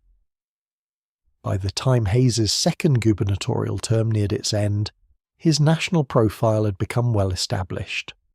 Political observers across the country viewed him as a reliable, moderate, and forward-thinking leader. Reformers admired his commitment to administrative integrity. Civil War veterans respected his service record and quiet courage. Advocates for civil rights valued his consistent support for equal protection under the law. And ordinary citizens appreciated the calm steadiness he brought to public life during an era when political rhetoric often grew heated. Though still grounded firmly in Ohio, Hayes had begun to embody qualities that seemed increasingly essential for national office. His early life had prepared him through decades of disciplined study and service. His wartime years had shaped his understanding of national unity. His legislative and executive experience had refined his judgment. Through each stage, he had remained true to the principles instilled in childhood: moderation, integrity, and the quiet fulfillment of duty. As the country approached the presidential election of 1876, these qualities would place Hayes at the centre of one of the most significant political moments of the century. Yet at the close of his governorship, he remained a man who believed in steady progress, calm reasoning, and the importance of serving wherever he was most needed. His national reputation, though growing, rested on these simple foundations, a testament to the enduring power of measured leadership during unsettled times. As Rutherford B. Hayes completed his second term as governor of Ohio, the nation entered a period of profound political uncertainty. The presidential election of 1876 approached against a backdrop of economic challenges, lingering tensions from Reconstruction, and a general sense that the country stood at a crossroads. Citizens across the United States sought leadership that could steady the national mood, yet restore confidence in public institutions, and guide the long process of reconciliation still unfolding after the Civil War.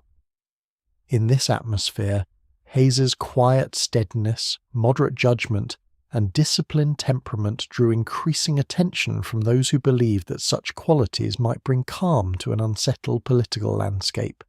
Although Hayes did not seek the nomination, party leaders gradually turned toward him as a figure capable of bridging the divides within the Republican Party. Reform-minded members valued his commitment to civil service improvement and fiscal responsibility. Veterans admired his wartime service and the quiet courage shown in the field. Those concerned about Reconstruction recognized in him a balanced voice, firm in his support of constitutional rights, yet measured in his approach to restoring harmony between regions. Hayes accepted the nomination with humility, expressing his willingness to serve not out of ambition, but from a sense of responsibility shaped by years of public duty. The election campaign unfolded quietly compared to later political eras. Hayes maintained his preference for thoughtful written statements rather than vigorous public appearances. His campaign letters emphasized honesty in administration, equal protection under the law, and careful stewardship of national finances. His tone remained steady, never veering toward dramatic promises or forceful rhetoric. He believed that sound leadership rested on clarity, moderation, and fidelity to principle, qualities he hoped would resonate with voters seeking reassurance during a period of national strain.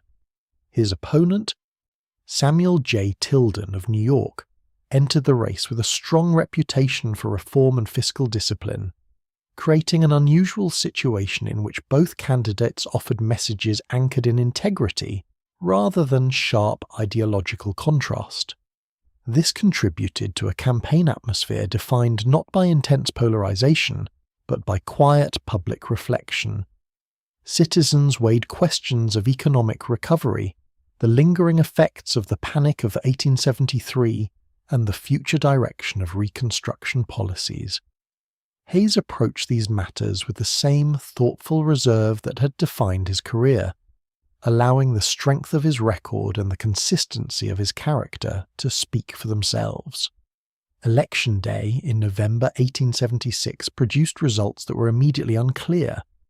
While Tilden secured the greater number of popular votes, several states reported contested returns, each claiming electoral votes essential to determining the outcome. Florida, Louisiana, and South Carolina submitted duplicate sets of results, while Oregon faced a dispute over the eligibility of one elector. The nation entered a period of uncertainty unlike any it had experienced before. Newspapers published conflicting reports, citizens gathered in anxious discussion, and the atmosphere across the country grew heavy with anticipation. Hayes observed these developments with calm restraint. He neither declared victory nor expressed alarm. Instead, he maintained his daily routines, consulted quietly with advisers, and expressed confidence that the constitutional process would guide the nation through the uncertainty. His letters from this period reveal a man who, even under the strain of the national attention, avoided speculation. He believed that patience and adherence to legal procedures were essential to preserving public trust, at a moment when emotions ran high. In December, Congress established an electoral commission to resolve the disputed returns. Composed of senators, representatives, and Supreme Court justices, the commission was charged with evaluating evidence and determining which electors should be counted. The process unfolded slowly and cautiously, reflecting the complexity of the situation. Hayes did not attempt to influence the proceedings. He refrained from public comment, believing firmly that the legitimacy of the outcome depended on an impartial and measured review, free from pressure or partisan emotion. As weeks passed, the nation watched quietly, aware that the decision would shape not only the immediate future, but also the broader trust placed in electoral processes. Hayes remained in Columbus, continuing with modest daily tasks and receiving visitors with calm courtesy.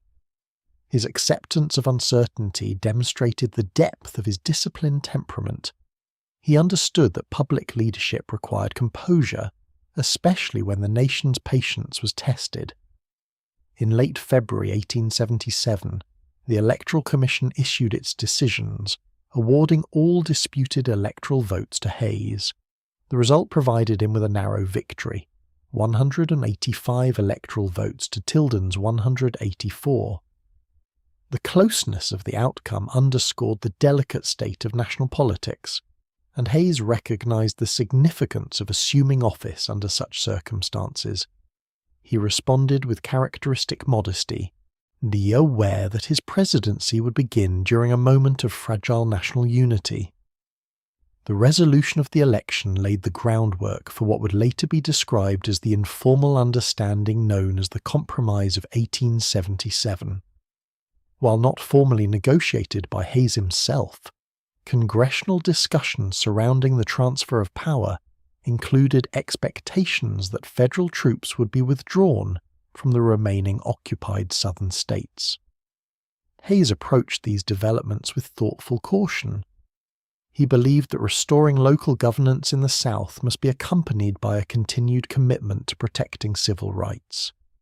His quiet insistence on fairness reflected his understanding of how delicate this moment was for the country. As Inauguration Day approached, Hayes prepared to assume office in a manner consistent with his lifelong approach, unhurried, reflective, and grounded in principle. The uncertainty of the preceding months had not altered his demeanour.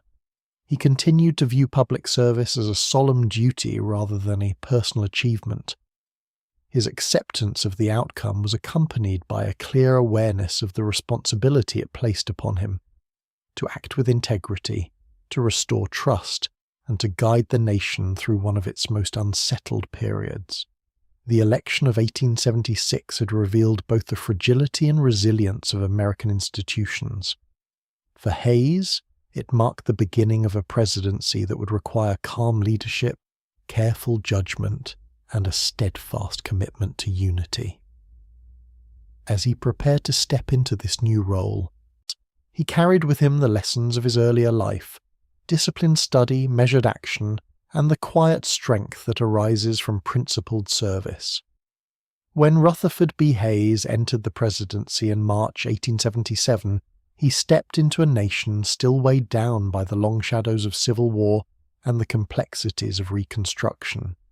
His arrival in Washington, D.C. occurred quietly, following an election that had unfolded with prolonged uncertainty. The circumstances of his victory placed upon him a unique responsibility: to govern with a steadiness capable of restoring public trust at a time when many citizens questioned the fairness of the political process. Hayes, guided as always by discipline and principle, approached this responsibility with calm determination. His first days in the executive mansion were marked by quiet reflection and careful preparation. Hayes understood that the tone he set at the outset of his administration would shape the public perception of his leadership. He met with advisors, reviewed the state of federal agencies, and considered the delicate balance between national unity and regional autonomy. Rather than announcing sweeping changes or dramatic policy shifts, he focused on establishing a foundation of thoughtful, responsible governance. His manner reassured those who feared instability, emphasizing continuity rather than rupture. One of the earliest and most consequential decisions Hayes faced involved the remaining federal troops stationed in the South. Their presence had been a central element of Reconstruction, ensuring the enforcement of civil rights protections and supporting newly established state governments.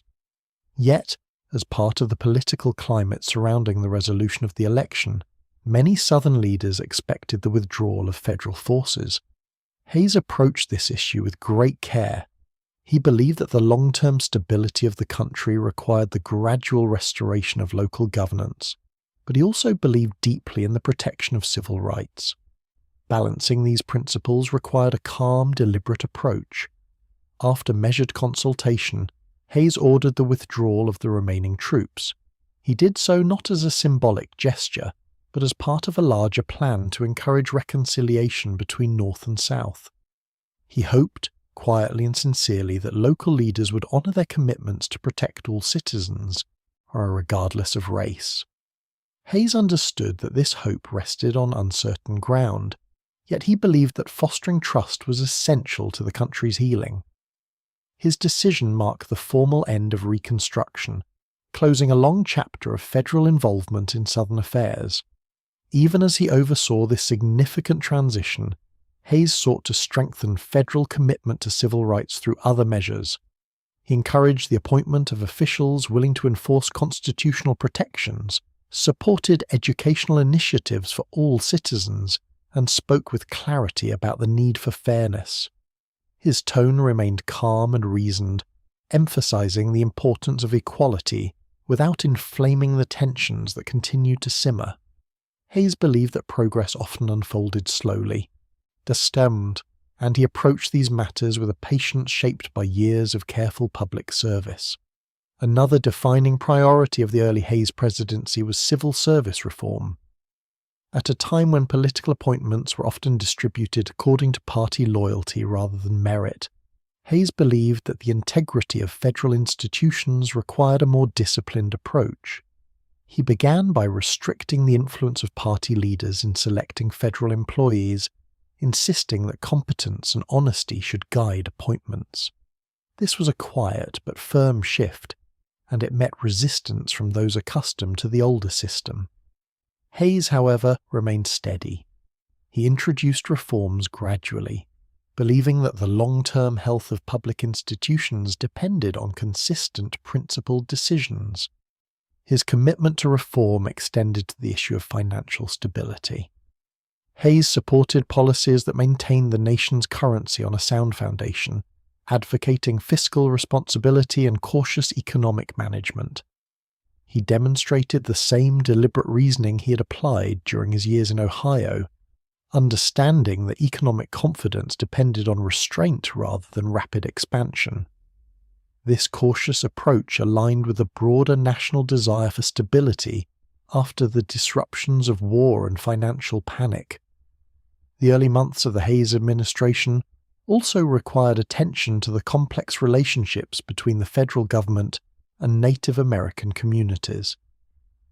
Policies of the era, shaped by long-standing conflicts and the expansion of settlement, presented difficult challenges. Hayes approached these matters with measured thought, emphasizing fairness and the reduction of violence. He supported efforts to improve oversight, reduce corruption in agency systems, and encourage peaceful resolutions where possible. Although the policies of the time reflected limitations of understanding and practice, Hayes's intentions were grounded in his sincere belief in humane and orderly governance. Throughout these early months, the quiet rhythms of Hayes's personal life offered balance to the responsibilities of office. Lucy Hayes, thoughtful and composed, played an important role in creating a sense of calm within the executive mansion. Her hospitality, centered on simplicity and kindness, set a tone that complemented her husband's approach to public leadership. Together, they cultivated an environment free from excess, as emphasizing moderation and the steady fulfillment of duty. Visitors noted the peacefulness of the household, which contrasted sharply with the political tensions unfolding outside its walls. Hayes also maintained regular correspondence with friends, colleagues, and former soldiers. These letters reveal the quiet introspection that underpinned his leadership. He reflected on national responsibilities, expressed hope for gradual reconciliation, and acknowledged the challenges he faced with calm acceptance.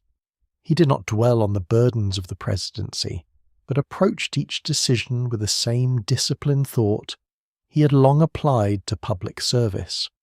As the first year of his term progressed, Hayes's measured style began to shape the public's perception of his presidency. Those who had initially questioned the legitimacy of his election observed his commitment to fairness and administrative integrity. Reformers welcomed his restrained but firm approach to civil service improvement. Many citizens, weary of political turmoil, found reassurance in his steady tone. He did not seek acclaim, but remained focused on guiding the nation through a delicate transition.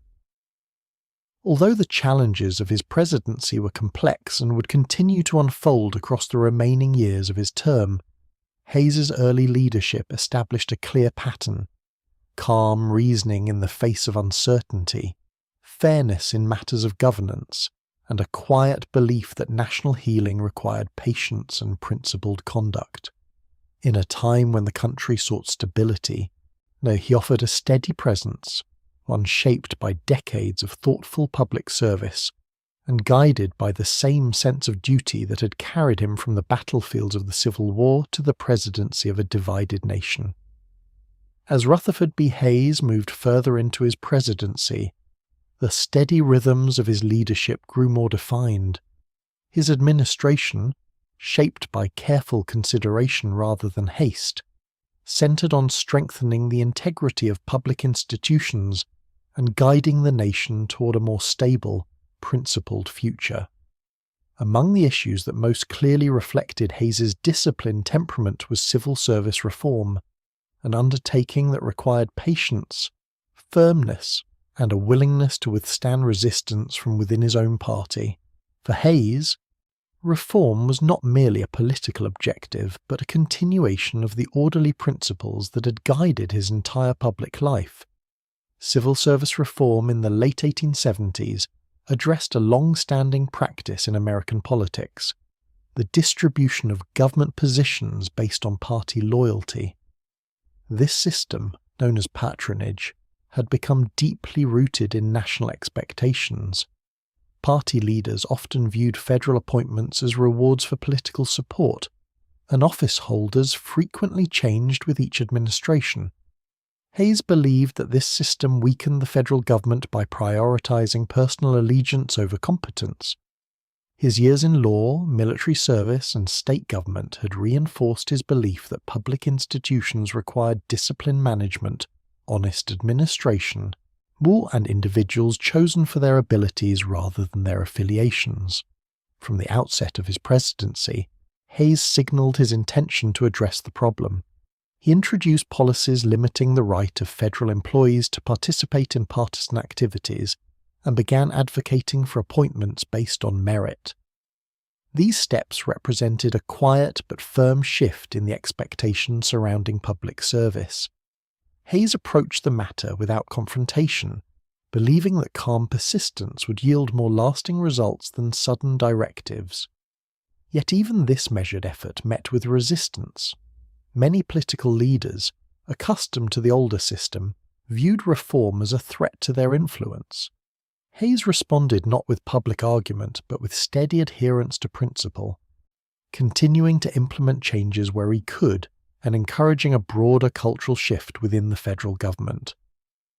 One of the earliest tests of Hayes's commitment came in his effort to assert control over the New York Customs House, one of the most significant centers of federal employment and a long-standing stronghold of patronage. The conflict, though rooted in an administrative process, carried national significance. Hayes sought to replace officials who had allowed political considerations to overshadow efficient management. The decisions he made were guided by his belief that the Customs Service should function with clarity, accountability, and neutrality. Opponents argued vigorously, yet Hayes remained composed, issuing his recommendations in a tone of calm authority. Through a series of gradual actions, he succeeded in reinforcing the principle that federal offices belong to the nation rather than to party interests. Beyond civil service reform, Hayes also devoted thoughtful attention to other policy areas. His economic decisions reflected his commitment to restoring confidence after the financial uncertainty of the early 1870s. He supported a sound currency policy, believing that financial stability required restraint and discipline. While debates continued about the use of paper money and the return to a gold-based standard, Hayes maintained a steady position that prioritized long-term economic health over short-term expediency. His quiet insistence on fiscal responsibility helped stabilize public expectations, offering reassurance to a country still recovering from the panic of 1873. Yet Hayes also sought to encourage education and national unity through policies that supported public schools. He recognized that an educated citizenry strengthened democratic institutions and fostered national cohesion. In his public messages, delivered always in a calm and reflective tone, he emphasized the importance of expanding educational access, particularly in regions still rebuilding after the Civil War. He believed that public schools could serve as places where future generations learned both civic duty and the quiet virtues of discipline and fairness that had guided his own life.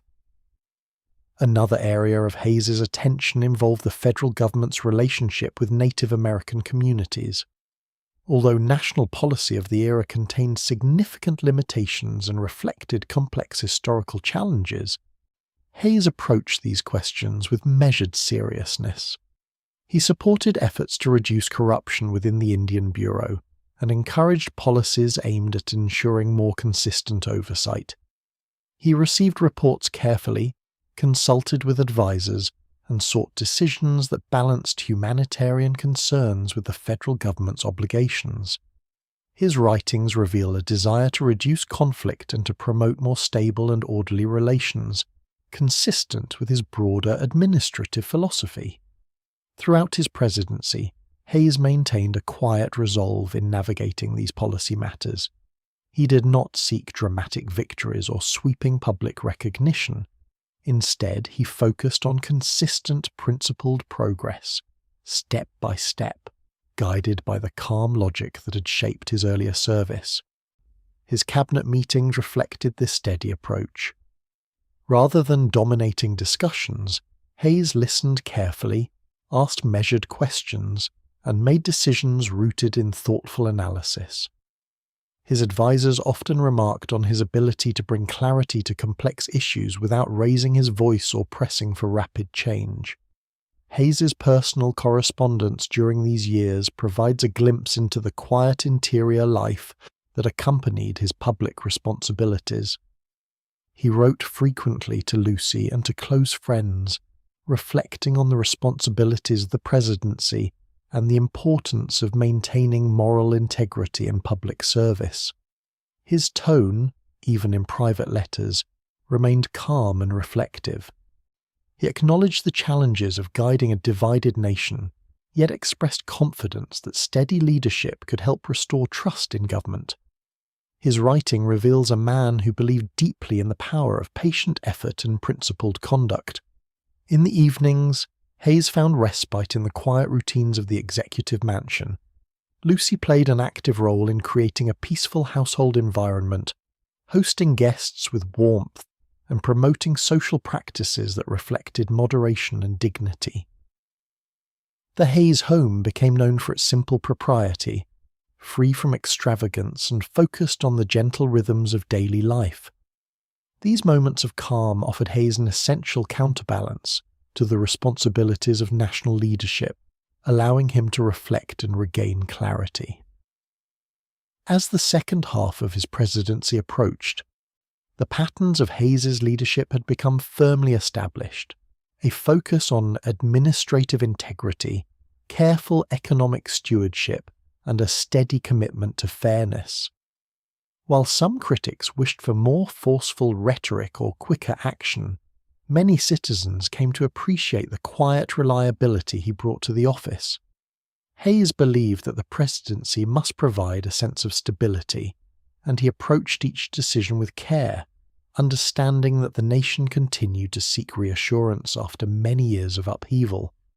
The reforms Hayes initiated would continue to influence federal administration long after his term concluded. His belief in merit-based public service laid foundations for broader changes that later became central to American governance. Through his quiet persistence, he demonstrated that measured decisions, taken thoughtfully and without haste, could produce lasting improvements. By the close of this period, Hayes had solidified his reputation as a president who valued principle above politics and stability above spectacle. His leadership reflected the same calm discipline that had guided him from his early years in Ohio through war, legislative service, and state government. The policies he advanced, shaped by methodical reasoning and a sincere desire to strengthen public institutions, stood as an enduring testament to the steady character he brought to the presidency. As Rutherford B. Hayes continued through the middle years of his presidency, his attention broadened toward long-term national healing and the strengthening of civic institutions. Among the many areas that drew his steady focus were education, the shifting dynamics of Southern governance, and the rebalancing of federal and state responsibilities in the aftermath of Reconstruction. Hayes approached each of these matters with the same methodical patience that guided all his decisions, believing that enduring progress came not through sudden transformation, but through gradual, thoughtful development.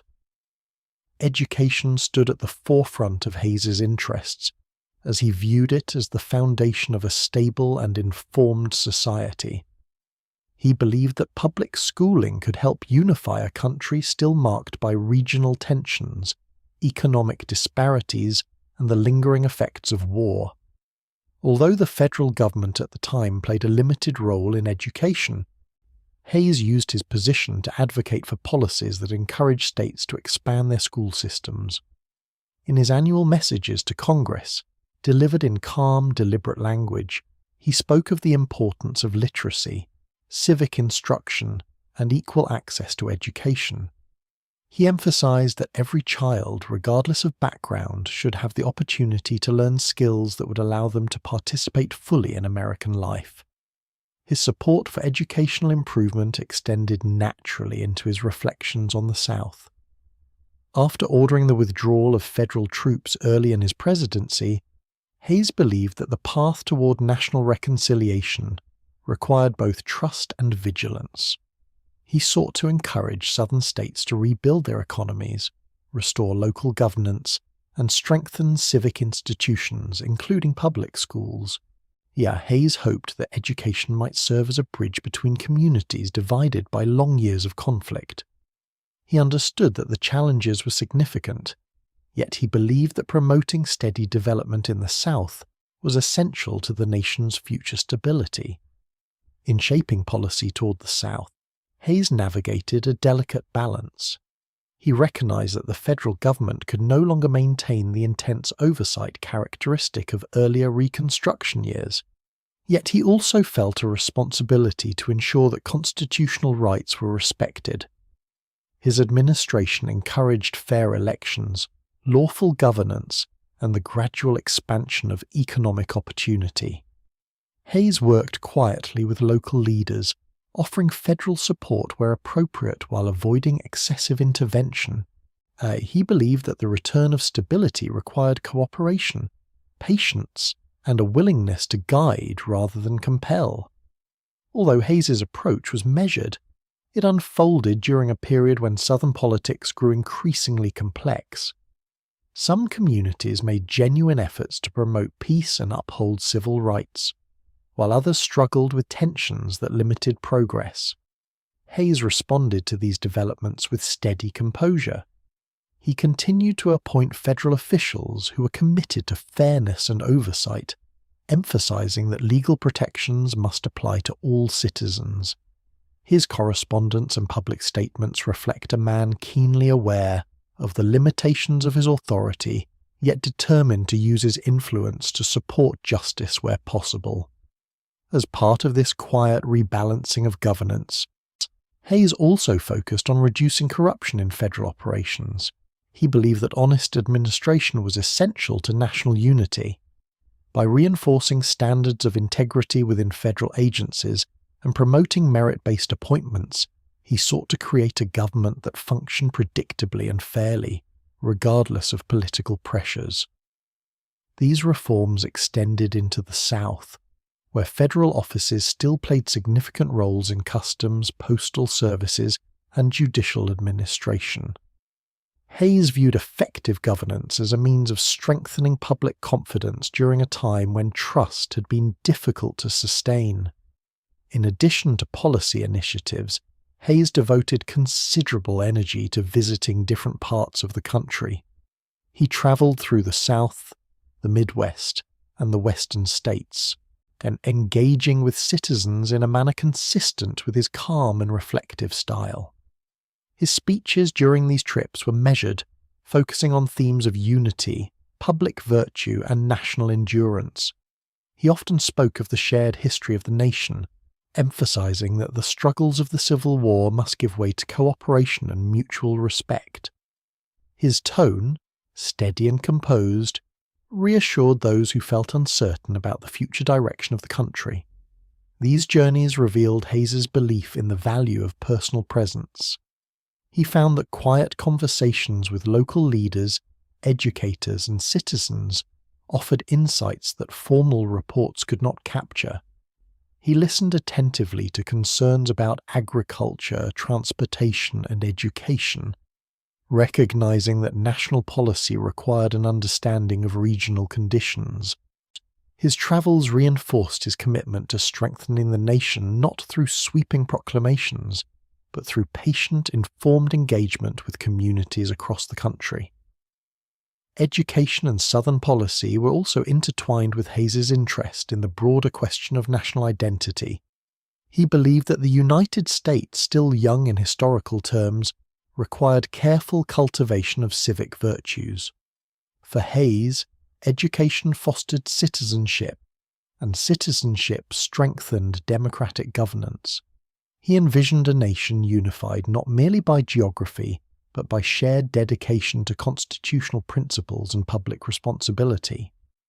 His messages to Congress often returned to these themes, reflecting his belief that the quiet work of developing character and knowledge was essential to sustaining national progress. Hayes also considered the long-term implications of westward expansion. As settlers moved into new territories, he believed that the federal government should provide structures that encourage stability, education, and lawful development. He supported measures to improve transportation, communication, and territorial administration, seeing these efforts as part of the broader task of nurturing a coherent and well-governed nation. His approach remained consistent: gradual advancement, careful oversight, and policies grounded in practical understanding. Throughout this period, the calm rhythms of the White House provided Hayes with moments of reflection necessary for such measured leadership.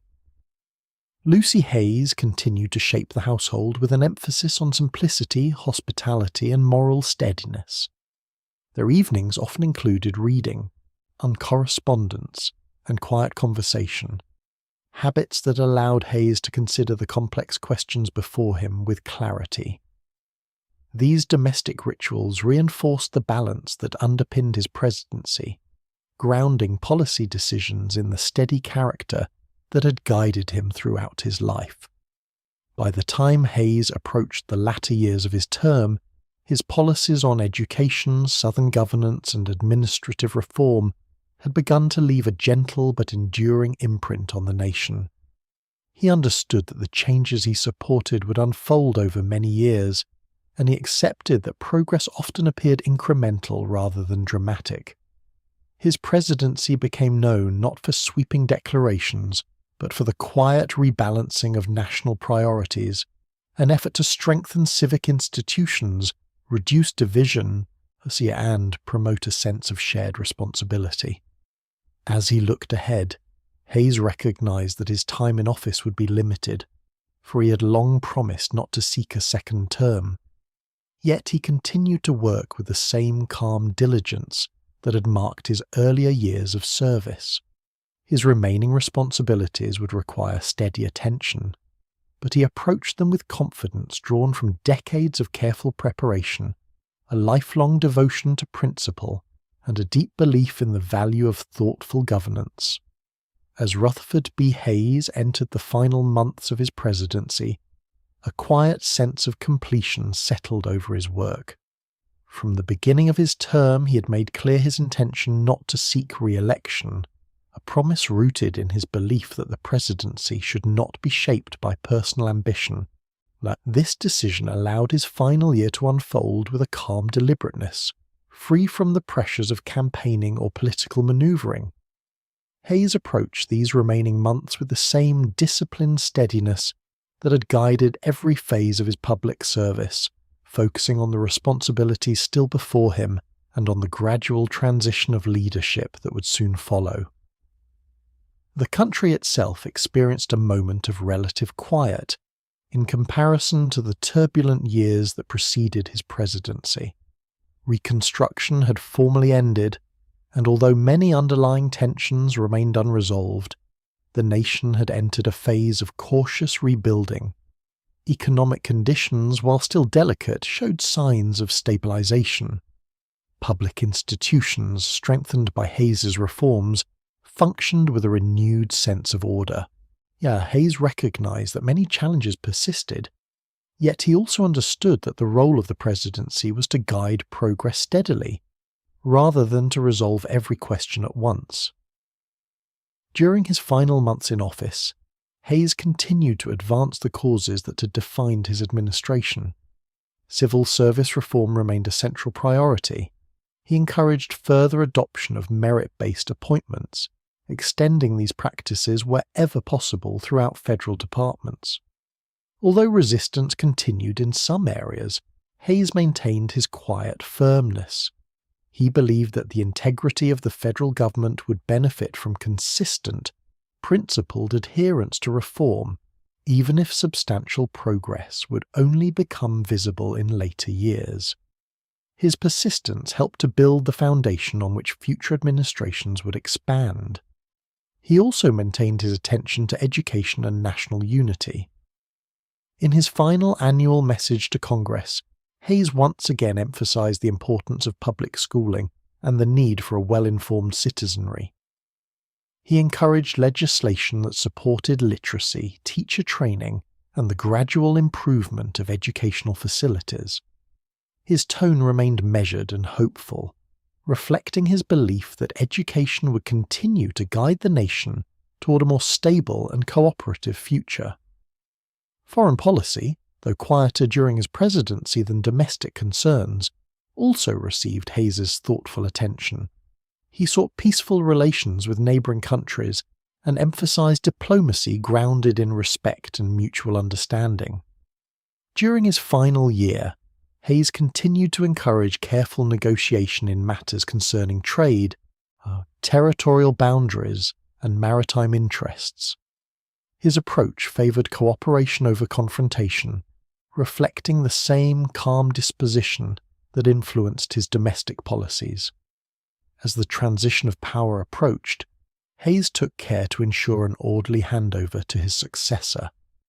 He met with incoming officials, provided detailed explanations of ongoing initiatives, and facilitated the movement of records and documents to ensure continuity. He viewed the peaceful transfer of authority as a core element of the nation's stability. His letters from this period reveal a sense of quiet satisfaction that he had fulfilled his role with integrity, even as he acknowledged the limitations inherent in any presidency. In January and February of 1881, the rhythms of the executive mansion began to shift toward closure. Although daily work continued, the atmosphere grew more reflective. Hayes prepared final correspondence, completed reports, and offered parting guidance to cabinet members and advisers. Lucy Hayes, who had shaped the household with her gentle presence, began organising the family's return to Fremont, where the tranquillity of Spiegel Grove awaited them. Their preparations were conducted without haste, reflecting the calm acceptance with which they approached this next transition. The final days of the Hayes presidency passed quietly. On March 3rd, Hayes attended a series of small gatherings and meetings, offering thanks to those who had served alongside him. His demeanour remained composed, marked by gratitude rather than ceremony.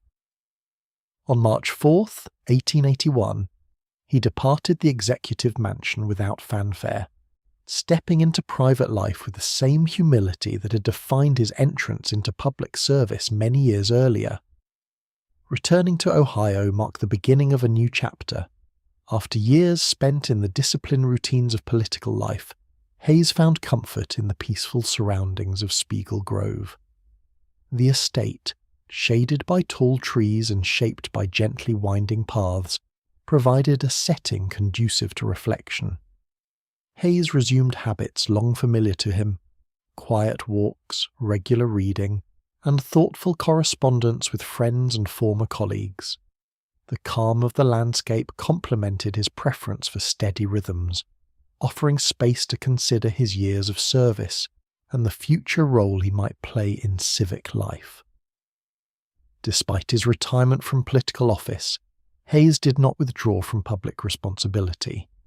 He remained deeply interested in national affairs, particularly those involving education, civil service reform, and the welfare of veterans. He received visitors with courteous warmth, participated in conferences and committees, and continued writing on topics that reflected his belief in thoughtful governance. His tone remained measured, free from criticism or self-promotion. He saw retirement not as an end, but as an opportunity to contribute in quieter, more reflective ways. During these early months at Spiegel Grove, Hayes also found joy in family life, which had long served as a source of strength amid public responsibilities. Time spent with Lucy and their children brought a gentle restoration after the demands of the presidency. Evenings unfolded with familiar rituals, conversation, shared reading, and moments of simple companionship. Hayes cherished these routines, understanding that they offered a balance he had always sought. Gradually, as the months passed, Hayes regained the full calm of private life. He travelled modestly, spoke at educational institutions, and supported charitable initiatives. His presence at events was often understated, yet his quiet influence remained steady. Those who encountered him in retirement observed a man unchanged in character, thoughtful, courteous, and guided by the same disciplined integrity that had shaped his leadership in war, government, and civic service. By withdrawing from political ambition while maintaining devotion to public good, Hayes demonstrated a final expression of the principles that had defined his life. His retirement, like his presidency, unfolded without haste, or grounded in reflection and steady purpose. It marked not a retreat, but a gentle transition into a mode of service aligned with the quiet strength that had been his constant companion from youth through the highest office in the nation. When Rutherford B. Hayes returned to his longtime home at Spiegel Grove in Fremont, he entered a period of life defined by gentle rhythms and reflective purpose. After years shaped by the steady demands of military service, legislative responsibility, and presidential leadership, the familiar grounds of his estate offered a quietness that suited his nature. The winding paths beneath tall trees, the soft openness of the fields, and the measured routines of household life provided Hayes with both restoration and direction. Retirement did not diminish his sense of duty. Instead, it shifted his attention toward forms of service that unfolded at an unhurried pace, grounded in reflection rather than public urgency. Spiegel Grove had long been a place of calm for Hayes and his family. The property, with its broad lawns and shaded woodlands, reflected his preference for simplicity and order. Upon returning, Hayes resumed daily walks, often in the early morning or before dusk, when the light fell in quiet patterns across the paths. These walks offered him space to consider the nation's ongoing developments and to reflect on the years he'd spent in public life. He observed the grounds with an attentiveness shaped by decades of disciplined thought, finding renewal in the familiar landscape. Within the home itself, Hayes embraced routines that had once been interrupted by the responsibilities of national office. He returned to reading with renewed dedication, selecting works of history, philosophy, and public policy. Books filled his study, arranged with neat care, reflecting both intellectual curiosity and long-standing habits. Hayes often annotated passages that spoke to the responsibilities of citizenship or the structure of government, linking the lessons of his reading to the experiences he had gathered in Washington and beyond.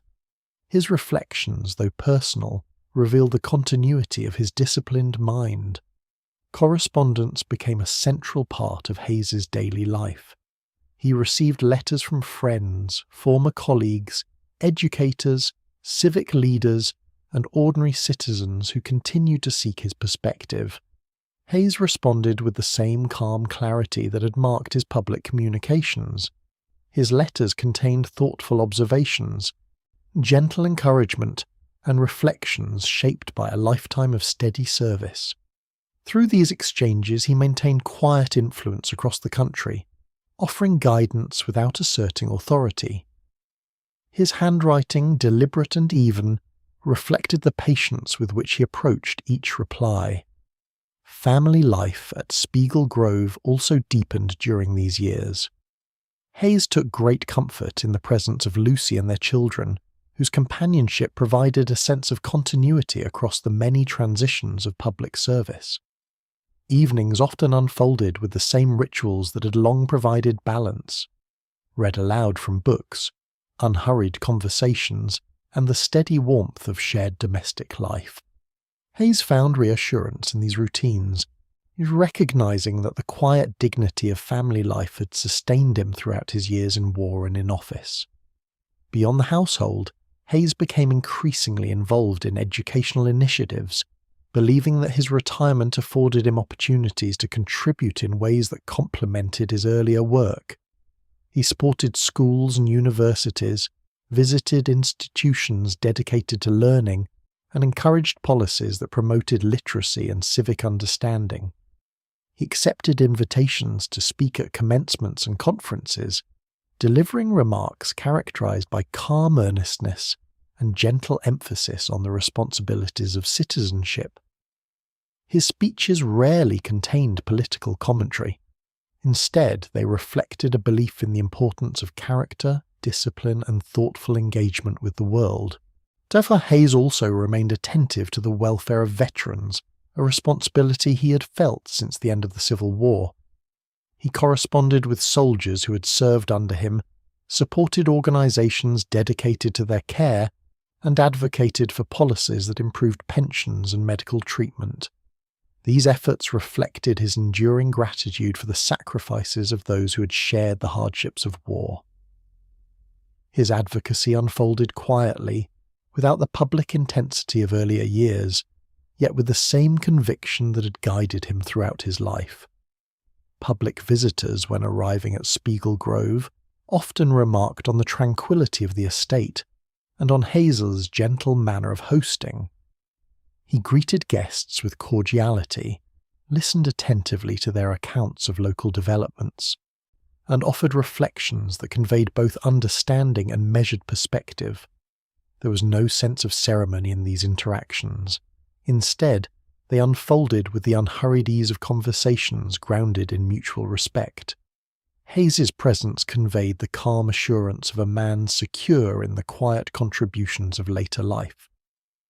The grounds of Spiegel Grove also provided Hayes with opportunities to engage in practical work. He oversaw maintenance of the estate, managed repairs, and tended to small improvements that reflected his appreciation for orderly surroundings. These tasks, though simple, allowed him to remain physically active and connected to the land he had long cherished. The daily attention he gave to these responsibilities underscored his belief that meaningful work existed not only in public office, but also in the tending of one's home and environment. The passing seasons brought a sense of rhythm that Hayes welcomed. Spring unfolded with fresh growth along the paths. Summer offered warm evenings suited to quiet reading on the porch.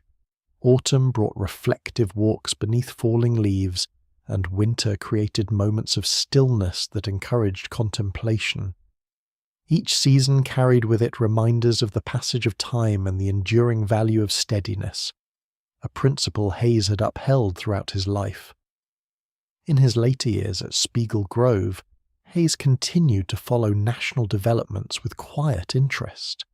He read newspapers with careful attention, observed the shifts in public policy, and considered the direction in which the country was moving. His reflections remained grounded in moderation, emphasizing calm governance and the strengthening of civic institutions.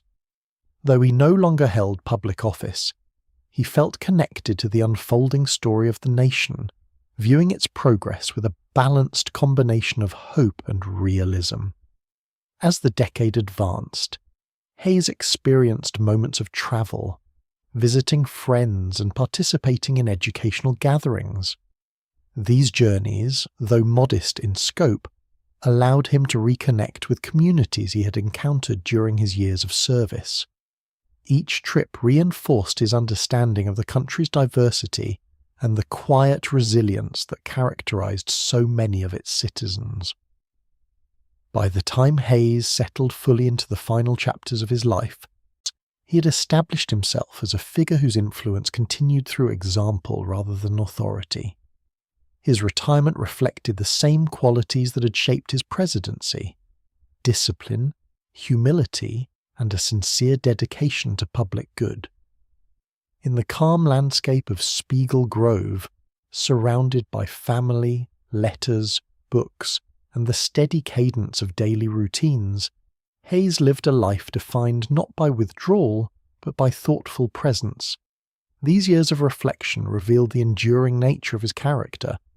The values that had guided him in youth, in his legal career on the battlefield, and in political leadership remained evident. Through quiet routines, gentle attentiveness, and continued devotion to civic well-being, Hayes demonstrated that a life of public service can continue long after one leaves office, sustained by the same steady principles that had shaped every earlier step of his journey. As Rutherford B. Hayes settled more fully into his years at Spiegel Grove, his retirement continued to take shape in ways that reflected the same calm devotion to public good that had marked his entire life. Though he no longer held political office, he didn't withdraw from responsibility. Instead, he embraced a form of civic engagement that unfolded at an unhurried pace, grounded in reflection, humility, and a belief that steady, thoughtful work could shape lives and institutions long after one's formal service had ended. These later years became a period of quiet philanthropy, growing involvement in educational causes, and sustained attention to the welfare of veterans and communities across the nation. Moore Hayes's philanthropic interest developed gradually, influenced by his experiences in public life and by his deepening sense of the needs emerging in a rapidly changing society. He believed firmly that those who had been given opportunities had a duty to extend such opportunities to others. This conviction guided him toward charities that supported families in financial difficulty, educational programs for children, and community institutions working to ease the challenges of poverty. Hayes contributed to these efforts not only through financial support, but also through careful attention to the organizational structures that sustained them. He read reports, offered guidance, and maintained correspondence with leaders of charitable institutions, encouraging them to build programs on foundations of accountability and thoughtful planning. Education remained one of Hayes's most enduring commitments. In the quiet of his retirement, he devoted considerable time to understanding the developments shaping schools and universities across the country. He believed deeply that education provided the basis for informed citizenship, and that it could strengthen the unity of a nation still healing from historical divisions. Hayes encouraged investments in libraries, teacher training, and curricula designed to foster disciplined habits of mind. He travelled to educational gatherings when invited, speaking in steady, measured tones about the value of learning and the importance of strengthening public instruction. These speeches, though modest in scope, carried the same quiet authority that had marked his earlier public messages. One of the areas in which Hayes made a lasting impact was his leadership of the National Prison Reform Association, an organisation dedicated to improving the conditions and administration of correctional institutions. Hayes believed that humane treatment, fair management, and opportunities for rehabilitation were essential components of justice. His involvement in this work reflected his long-held conviction that public institutions must operate with integrity and with an understanding of human dignity. He attended conferences, reviewed reports, and encouraged reforms that emphasized education, orderly discipline, and opportunities for individuals to rebuild their lives. Hayes approached this work with the same deliberate care that had characterized his legal and governmental service, ensuring that his contributions rested on thoughtful study rather than quick recommendations. Veterans' welfare remained an important focus throughout Hayes's later years. Having witnessed the hardships of war and the sacrifices made by those under his command, he felt a deep responsibility to support policies and organizations dedicated to their well-being. Hayes maintained close relationships with veterans groups, offered guidance to committees working on pension reforms, and corresponded with soldiers who continued to navigate the challenges of post-war life. His letters often contained quiet encouragement, advice rooted in experience, and a recognition of the difficulties faced by those transitioning from military service to civilian roles.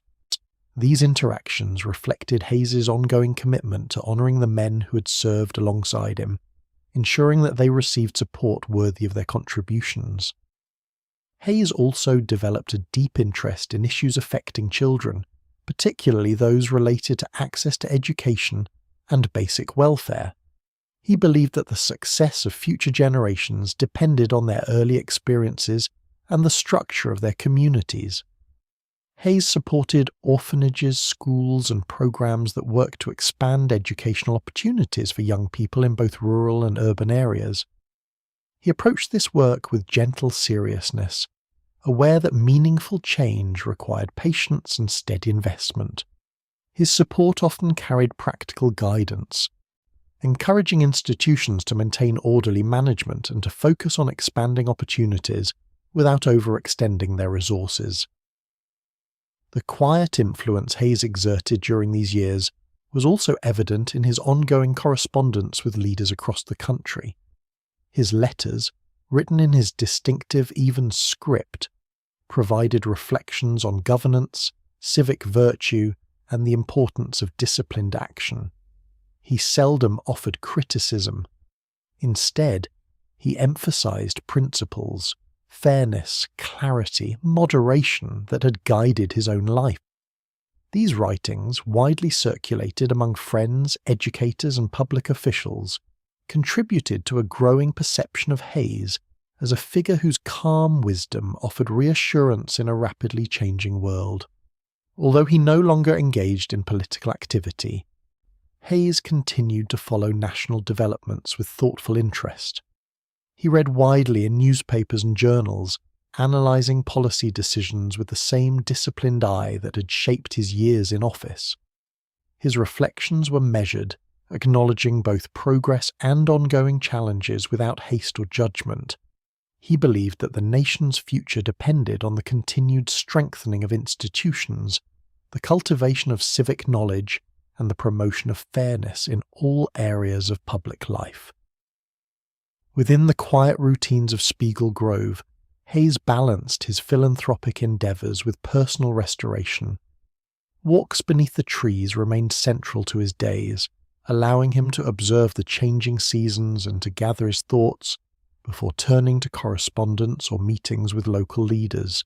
And family gatherings offered moments of warmth, and time spent with grandchildren brought a gentle joy that complemented his reflective temperament.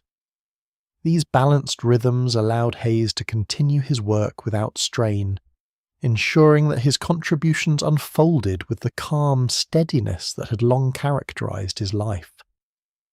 Visitors who came to Spiegel Grove during these years often left with impressions of Hayes's enduring composure. They noted his attentive listening, his thoughtful responses, and the gentle firmness that gave his words weight.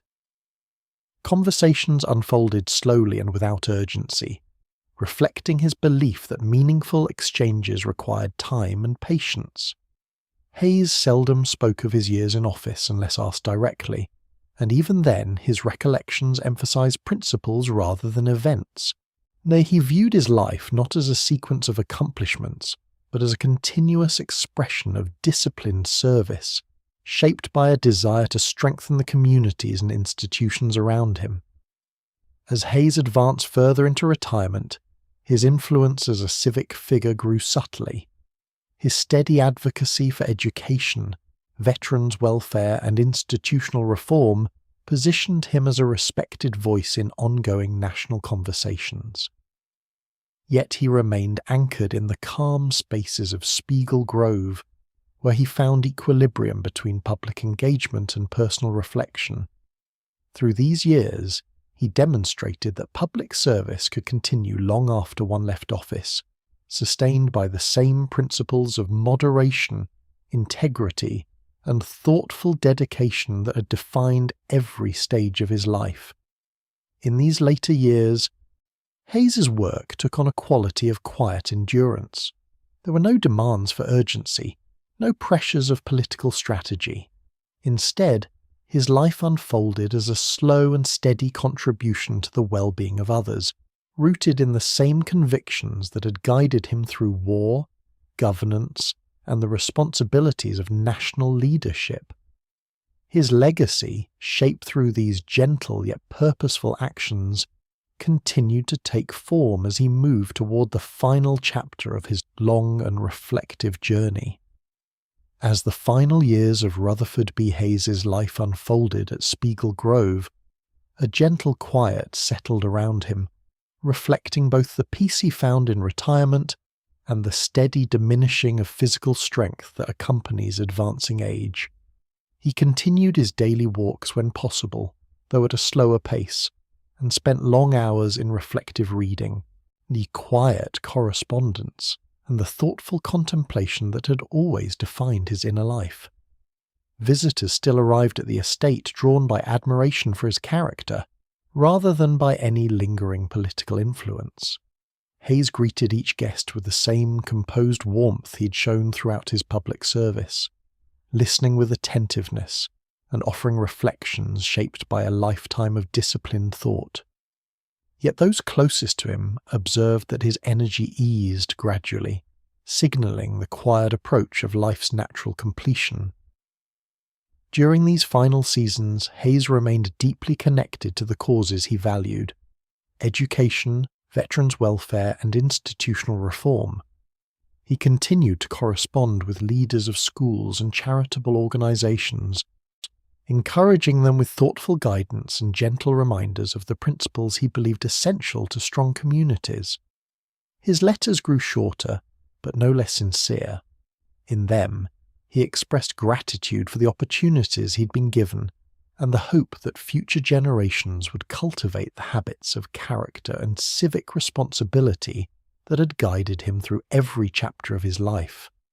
His writing conveyed an acceptance of the passage of time, marked not by regret but by a calm sense of fulfillment. The passing of Lucy Hayes in 1889, after many years of partnership, brought a profound quiet to his world. Their marriage had long served as a source of strength, and her presence had shaped every part of his life. From the early days of his legal work in Cincinnati, through the long and uncertain years of the Civil War, and onward into the disciplined routines of public office. After her death, Hayes found comfort in memory and in the rhythmic stability of Spiegel Grove. He maintained the routines they had shared, moving through familiar rooms with a gentleness that reflected both remembrance and acceptance. Though sorrow touched him, it did so without the sharpness of despair. Instead, it mingled with gratitude for the long companionship they had enjoyed and the values they had cultivated together. In these quieter years, Hayes also dedicated time to organizing his papers, preserving the records of his life with the same care he had applied to his earlier duties. He believed that public records serve not only as historical documentation, but also as tools for understanding the responsibilities of leadership. Letters, speeches, and diaries were gathered, are arranged and gently annotated. He worked with archivists and historians who visited Spiegel Grove, offering recollections in his measured tone. Hayes approached this process without vanity, seeking simply to provide clarity for those who would one day study the era through which he had lived.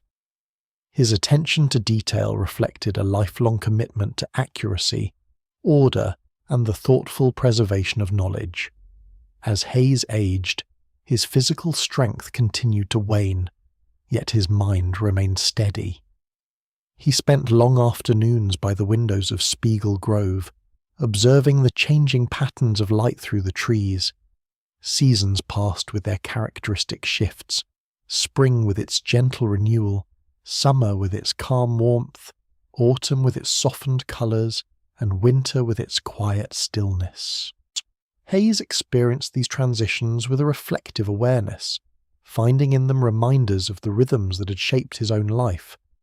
These final years carried an atmosphere of contemplative rest, shaped by the recognition that he had completed his public service with integrity and had lived in accordance with the principles he held most dear. On January 17th, 1893, Rutherford B. Hayes passed away at Spiegel Grove, surrounded by the quiet landscape that had long offered him peace.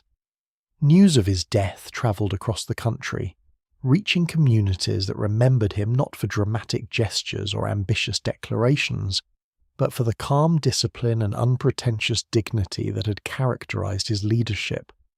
Newspapers reflected on his record as a soldier, governor, and president, and noting the steadiness with which he had navigated complex national challenges.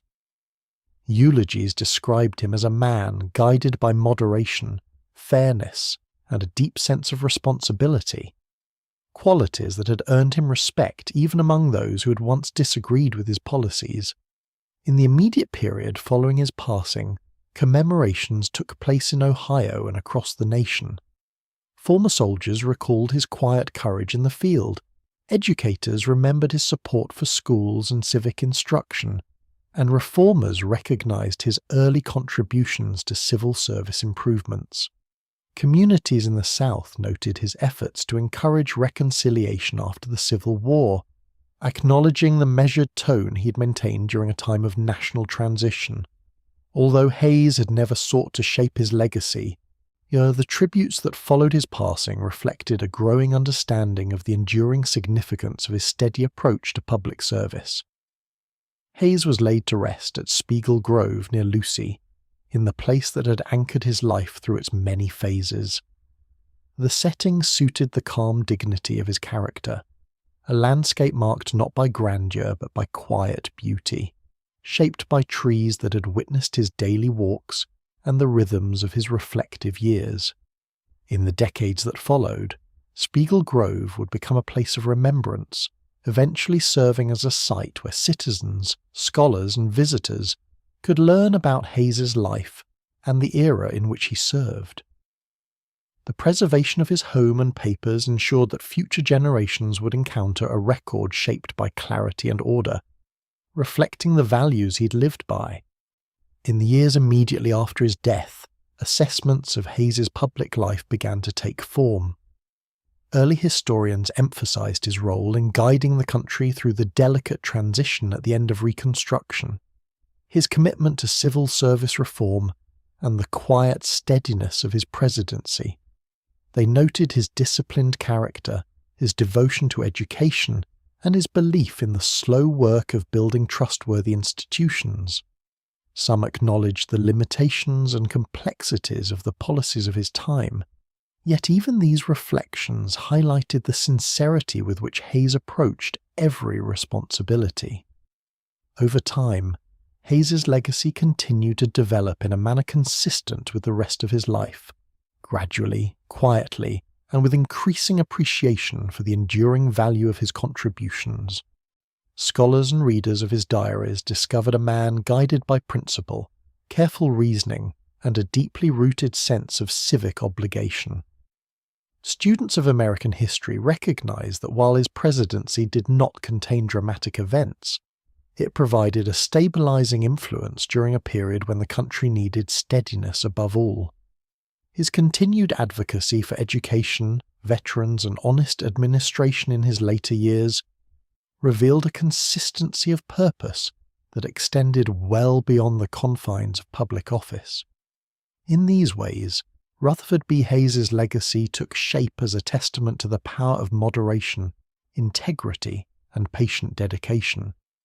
He had lived a life grounded in discipline and quiet resolve, serving his country through war, governance, and the reflective work of retirement. His passing marked the close of a long and thoughtful journey, yet the memory of his steady contributions continued to influence the nation he had served with such gentle constancy.